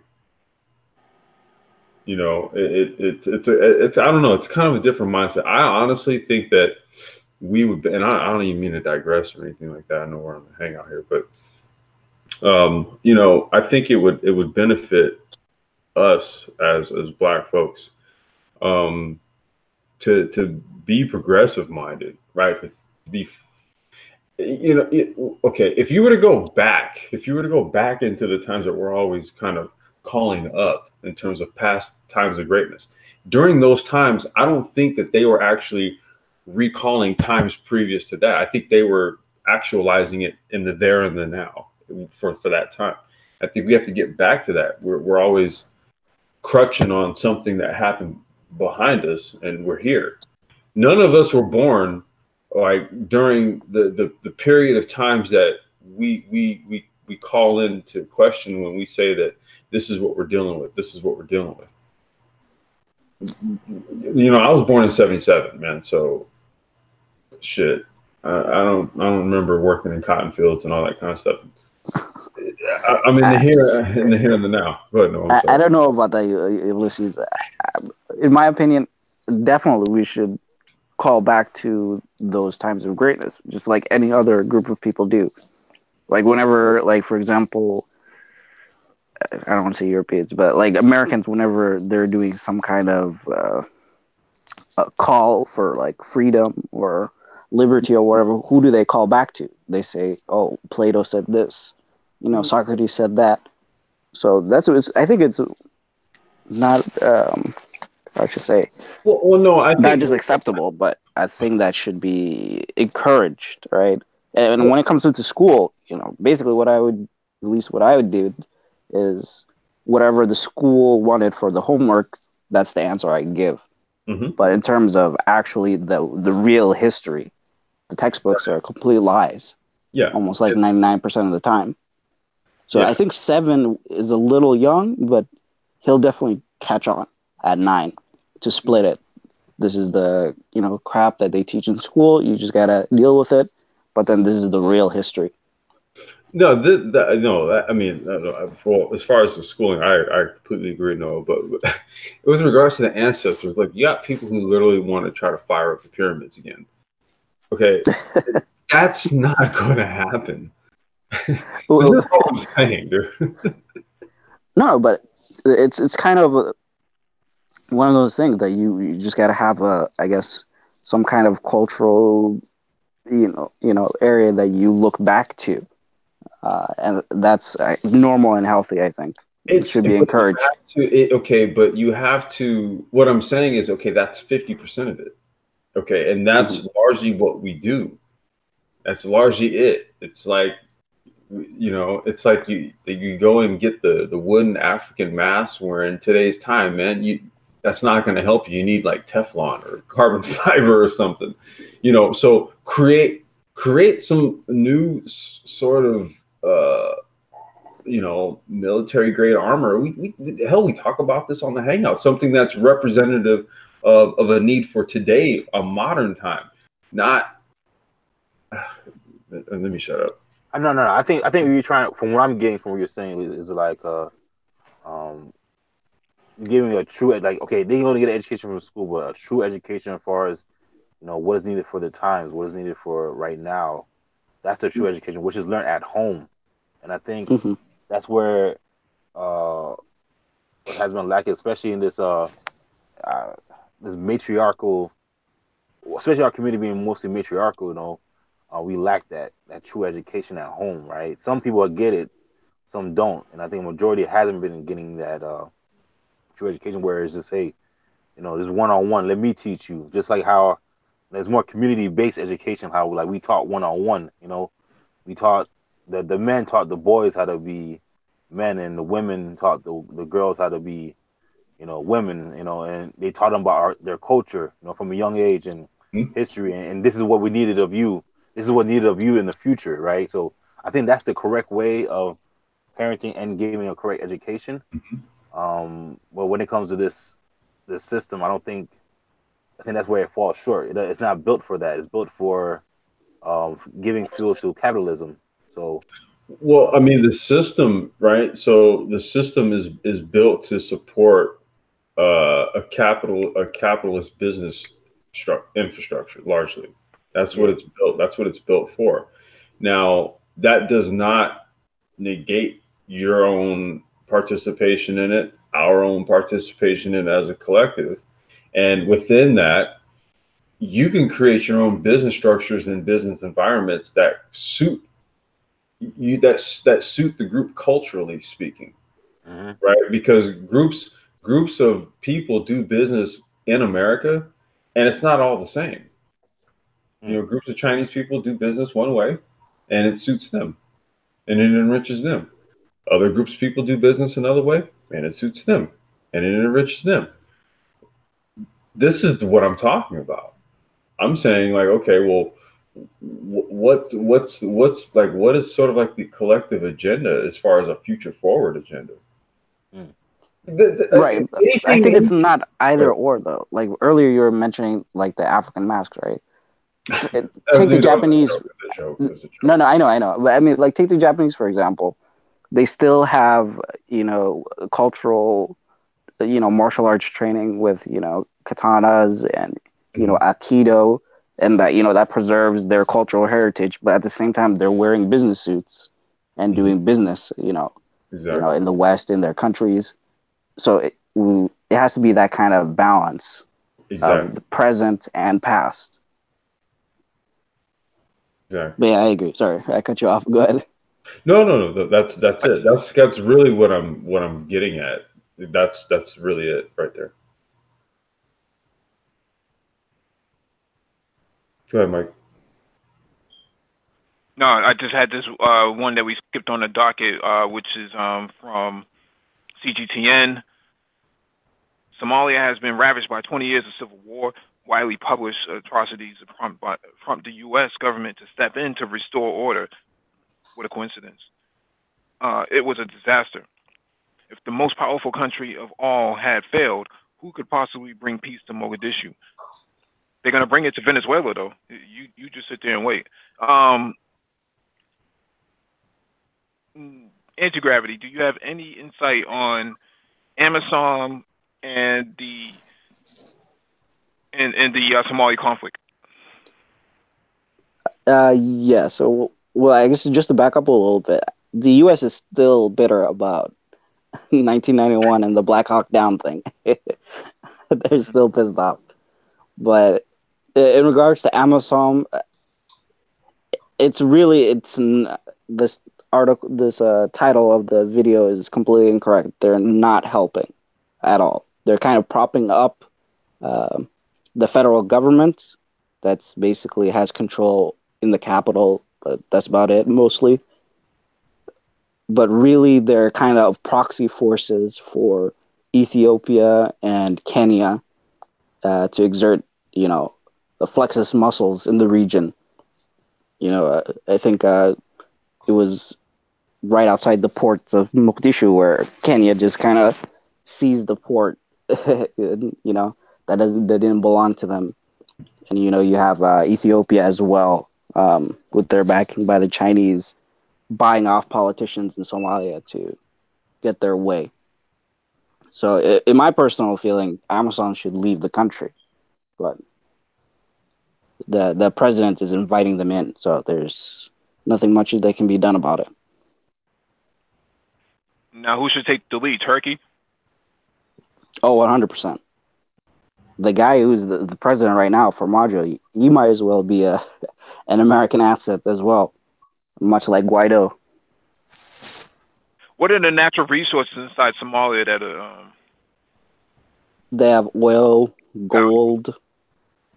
They're in the south. There's a lot of rich farmland. Much like the rest of Africa, there's a shit ton of resources. And then on the coast, there's a lot of rich fishing lines. That a lot of other countries are just coming in and basically scooping up tuna fish and other fishes like that.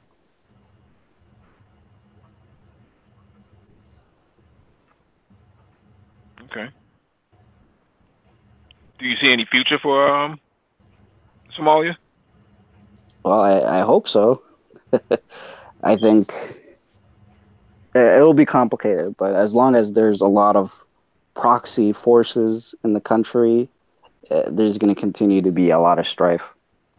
Unless there's another strongman dictator that rises, like the former dictator Siad Barre, that just comes in and then starts uniting the country. It will be difficult because there's Qatar, there's Saudi Arabia, there's Turkey, there's Ethiopia, there's Kenya, the U.S., the UK, France, and they're all trying to make moves in that region because of its strategic importance. Right, that's where oil comes through in the Gulf of Aden. It's closer to a lot of the other major countries in East Africa. So it's a very tricky situation, I think. Anybody else on the panel have anything you want to add to this? Yeah, I watched the article and I'm just kind of confused on why would they paint the picture as if like they are winning, they are doing good, and if you're saying that they're not, like why would they paint that picture for? Um, Got to win the hearts and minds. Wait, who are you saying is painting the picture? Are you talking about CGTN? Yeah, when I saw the article, yeah, they made it seem like they're winning the hearts and minds of people. They're feeding people. They're helping the country. Like, but you're explaining the way you're explaining it, you make it seem like they're not. I know you're more abreast of what's going on in that area, but what was the reason for them? Why would they paint that picture for You know, my best, I guess, educated guess on that is two fronts. One is they're trying to make a name for themselves internationally. You know, that AMISOM is kind of doing good in the country, you know, and that it's viable, you know, kind of to give it that veneer so they can get funding. But on the ground, no, they don't have that support. So they're just kind of projecting it. What do you think, Mike? Does that sound accurate? It does sound a little. I would say I would agree with it. Yeah. I think the problem is that,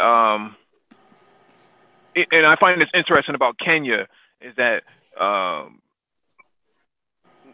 you have drones that should be able to see everything that's going on the ground, and you mean to tell me you can't see Al-Shabaab movements taking place inside your in and outside your borders? That doesn't make any sense.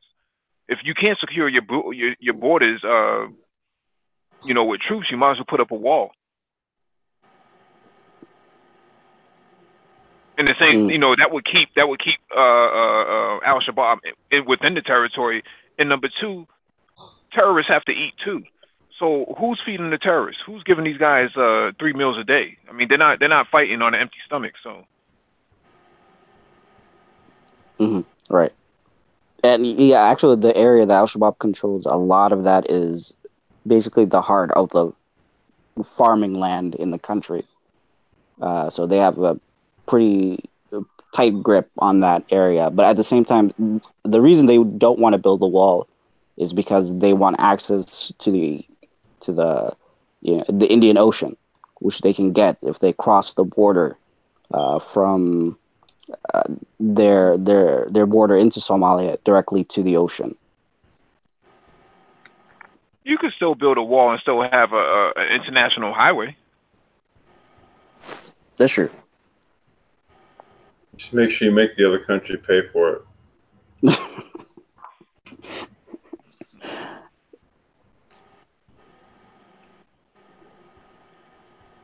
All right, it's open mic, man. We can keep it going for till 11:45. As far as Kenya is concerned, Kenya is if you believe what said, Kenya is one of the best economies in East Africa. If they're not fighting this war, if they and Ethiopia are not fighting this war, what are they going to do with all the money that they don't buy weapons and pay to keep soldiers in uniform in Somalia? It's going to be either have to be used to build the to raise the poor out of poverty, which the people who are sending them there are not for. I mean, they've never been. Look at Libya. Libya was no Libyans were in poverty, but now 90% is in poverty. Poverty is a cells, as you could say. Because look at America, it's the poor who spend all the money. Every penny that you get, you spend because they can't keep up with the inflated prices and so forth. So this is a world that Kenyans are existing in now. That Africa is kind of if Africa didn't have to spend money on foolish things, they would emerge faster than anybody wants them to. So there's a big therein lies the whole problem in my view. Is from looking at the reports and what I read and see. That's the problem. I mean, Africa's day is coming as a continent. It's coming, but it's slowly coming. You know, I based on the trajectory of the fourth industrial revolution and some of the initiatives that are being put in place, I would say by 2045, 2050, you'll see Africa emerge as a challenging power as a whole, because there'll be enough finances to go around to subsidize a lot of the social issues that's on the ground. They can address a lot of these issues pretty easily. I think the problem is that there's too much foreign control coming out of China for the most part. I think China has done a great job at building infrastructure, but I also think that they some of their economic policies inside Africa will lock Africans out of major innovations. Well, what you say is factual, but you also have to look at it from the Chinese point of view. I am not going to go throw my money into something and I'm not going to get any value out of it. So the Chinese have to get value out of what they're doing, because they got 1.3-4 billion people who they need to feed, or the elite's going to have a revolution on their hands. They've got a huge army, and they got to feed this army. So one of the things that China has done is actually going against what is the norm, which is what Europe did in Africa. It's take everything out and leave nothing. Look at what France is doing to about 5-6 countries in Africa. $500 billion every year. $500 billion. If You said France? France, just France. Yeah, France. And France nobody's supports talking about what England does. Just France is taking $500 billion out of Africa every year. That's a enormous amount of money, Mm-hmm. to be taken out of a poor. I mean, they're rich in resources, but if you walk across Africa, you'll see that like 90% of the people are in poverty. So if they had that money and the leaders didn't, even if the leaders squandered 25% of it, put 25% of their pocket, still there's 75% that could be spent to build the roads and infrastructure that China is now building. Yeah, Yeah, I think France's day is gonna come to an end at some point. I'm just basing this off of what the Italian Interior Minister has been calling for sanctions on France for what they're doing in right. Africa. So go ahead. Well, Yeah, I think that, that's one of the unintended benefits of China's investment in Africa is it undermines the Europeans.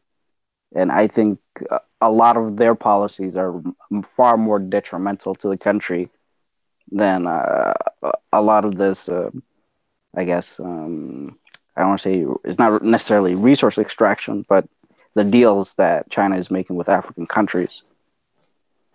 That if they can release a lot of the stranglehold that France and Britain and the U.S. to a sort of, a minor or larger extent has on the continent, it frees a lot more, I guess, mental and physical capital for Africans to start developing their own countries. that's true. I mean, if you have that money, if you have that kind of money in Africa, the all the engineers that are here in all the Africans who came left the country of Africa because they didn't have they know if they stay in Africa they're not going to make a living. Then those same engineers will be there to build the infrastructure you need to build a factory to run the country. But you have this brain drain that they were raised up in the country up until maybe age 20 or 25. And then they leave the country. They leave every country in Africa, go to Europe, United States, and create businesses here, successful businesses here and everywhere that they go that put money in the pockets of the countries where they go to, but taking it out from the To the country that economy. they left.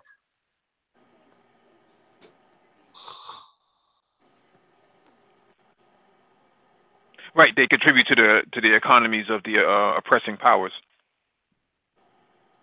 Yes, I mean that's factual, and it's not only money that got stolen, but their brain power and their future.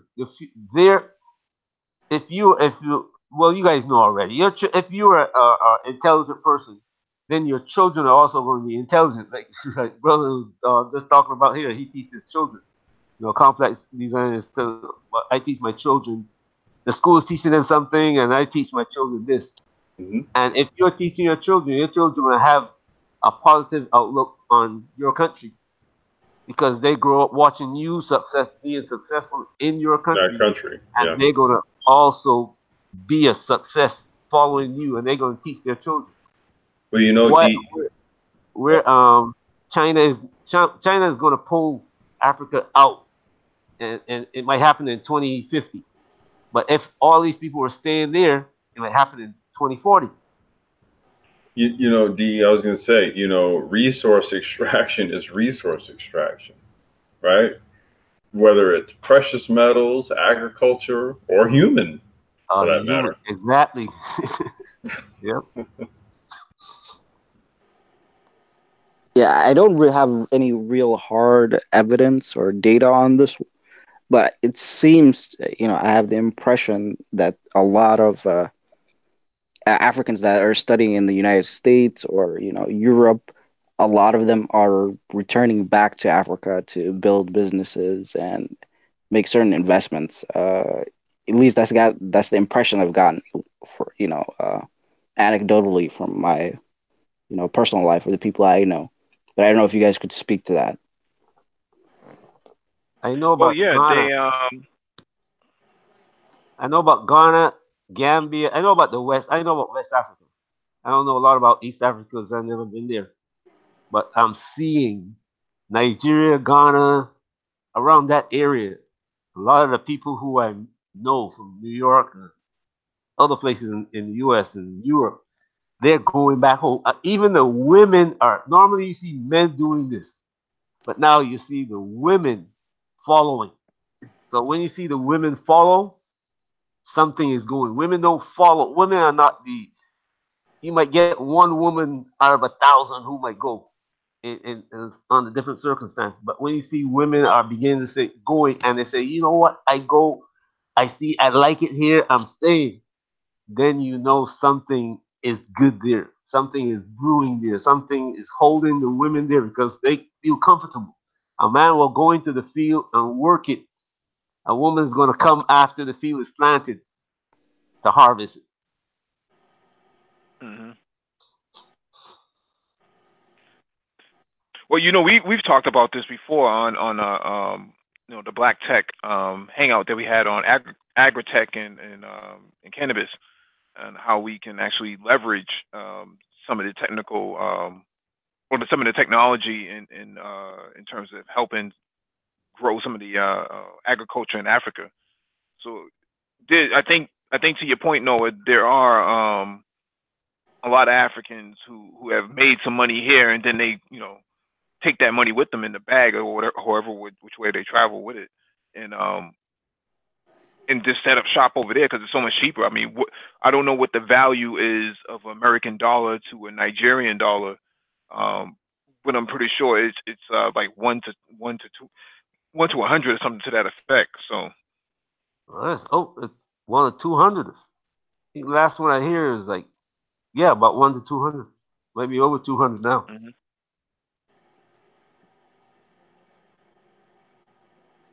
Yeah, so you figure you save up, 50 grand, 60 grand or something like that. And you can do a lot of things in Africa that you couldn't do here.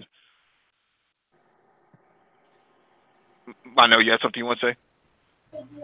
I'll save it to the after show on this specific topic. Mr. All Bryant, Mr. Bryant, welcome. Good All evening, right. gentlemen. Hey, Mike. Good evening. What's going on? Complex. Chilling. How you guys doing? Good, Hanging in good. there, brother. You have anything you want to add before we end the show? Nothing major. Nothing major. I just to somewhat speak on what anti-gravity just said. I have anecdotally myself seen a large number of African-born people who were educated here and learned business here and did business here. From my experience, they tend to then take those resources back to Africa and set up shop and do business, and generally tend to be quite successful there. Uh, I would say I have not noticed too much reciprocity, meaning specifically that they go back to Africa, set up business with the intent of doing business with other peoples here.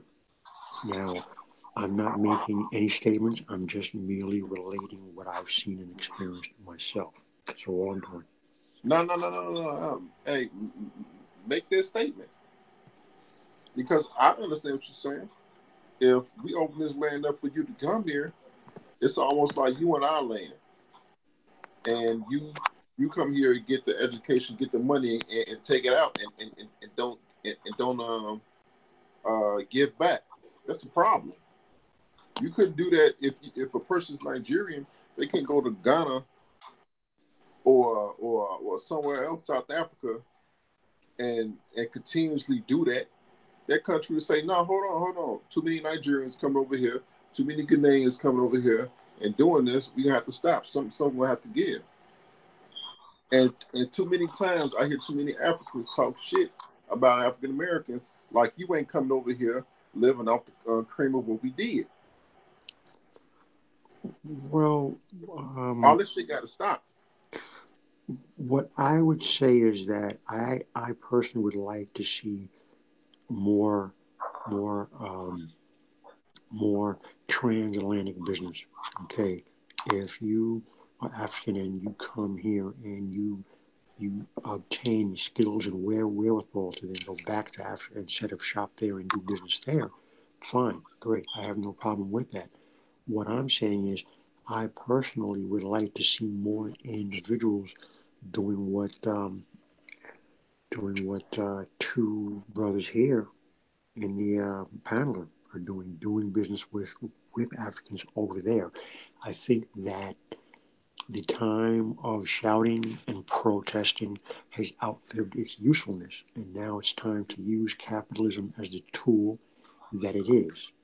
So if you have business here and business over in Africa, the two of you can do business together for mutual benefit, which is what any other cultural group on the planet does. So that's the thrust of my bringing up that statement, which I tend to believe, we're of somewhat like minds on that.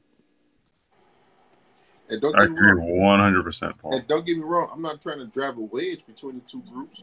Me personally, I prefer the two groups to come together as if, as like we are brothers and sisters. But you're not about to come over here and do the things you do and act like we didn't contribute to you having the opportunity to come over here in order to go back home and do what you did. No. That is not what's going to go on over here. And Lionel, I think that you're raising an excellent point because there needs to be more of a consensus vis-a-vis that instead of the finger pointing and the name calling that comes from both sides, more from one side, which also I'm of the same mind that you are. I think that it's high time for that to be put behind both of us, that we have to do business together for mutual benefit. So I agree with everything that you said right now. I agree with both of you guys. I agree with Linnell because yes, um, I am from the Caribbean, and I came here. Really? I I came here. I absolutely went. couldn't tell. I came here, and I went to London, and all my family we travel Canada, London, Russia, Cuba. But the problem is that what I don't see happening is that say I know a Nigerian or I know a Ghanaian. If he's going back to Nigeria to start a business, I would say to him, look, hey, when you got the business going, I'm coming over. I'm coming over to see what you're doing, and then when I come back to the U.S., maybe I can set up like another corporation here where we're gonna do business with you, and between the two of us, we are trading. And if you're gonna have, I mean, if you look at the Caucasian, he has his ups and downs with one another. America argues with Europe, with Europeans all the time, but they still do business together. Exactly. You see Because what I'm saying? it's all So about we money. as All money. Africans or Caribbeans and Americans, we have to deal with the Africans. You sit down and say, look, this is the deal we're going to come up with, and it's going to benefit both of us. That's how we got to do it. We can hash out the things. Say, hey, look, hey. As soon as we start arguing about this, hey, stop the argument. We're making money here. We're building something here. That's how it works. And me personally, I don't want to argue. I'm not. I'm not of the mind of, oh, we battle you. No. Forget all that. You need to understand. This is more than just trade. That's at stake. It's more than just trade. And when you come over here, take and go back and don't even. Uh, I'm not saying all, but there's it is like this. When you come here, take and don't even recognize the blacks that even helped you, got your back, and saying, hey man, don't worry about that. This how it goes. You go back and don't even recognize us. That's a problem. Well, I will say this. I know it's at the end of the day, it's kind of like, business never personal, and you get what you negotiate, right? So I'm real big on business strategy, right? I'm big on entering discussions about things and having a whole lot of margin, a whole lot of room, right, to kind of maneuver, to kind of find that sweet spot where everybody's comfortable with some stuff, So savvy business tactics are largely in order when it comes to trying to accurately fulfill the needs of people who don't necessarily share the same culture. That you're from a business standpoint, you're trying to fulfill needs for them, right? So you want to take largely personal stuff. You want to take all that and you want to look at it from a business standpoint. What can I do to get the business? What can I do to give myself some leeway, some room to make them feel comfortable, right? So that it's not like they don't feel as though they have like a take it or leave it type of deal. I think there's a lot to international business, and we largely don't engage in it. So we don't have savvy that I think we should have. to really engage in on the level that we should be engaging in it. But that's, I don't know, that's kind of my take on that. Absolutely. And, something that I learned from a mentor of mine who was a lawyer, okay? I had opportunity, and I'll never forget this. I was in high school, and I was sitting in the meeting room, and there were two Hasidic Jews. For those who don't know, those are the guys who wear all black with the hats and have the curls on the side of their faces.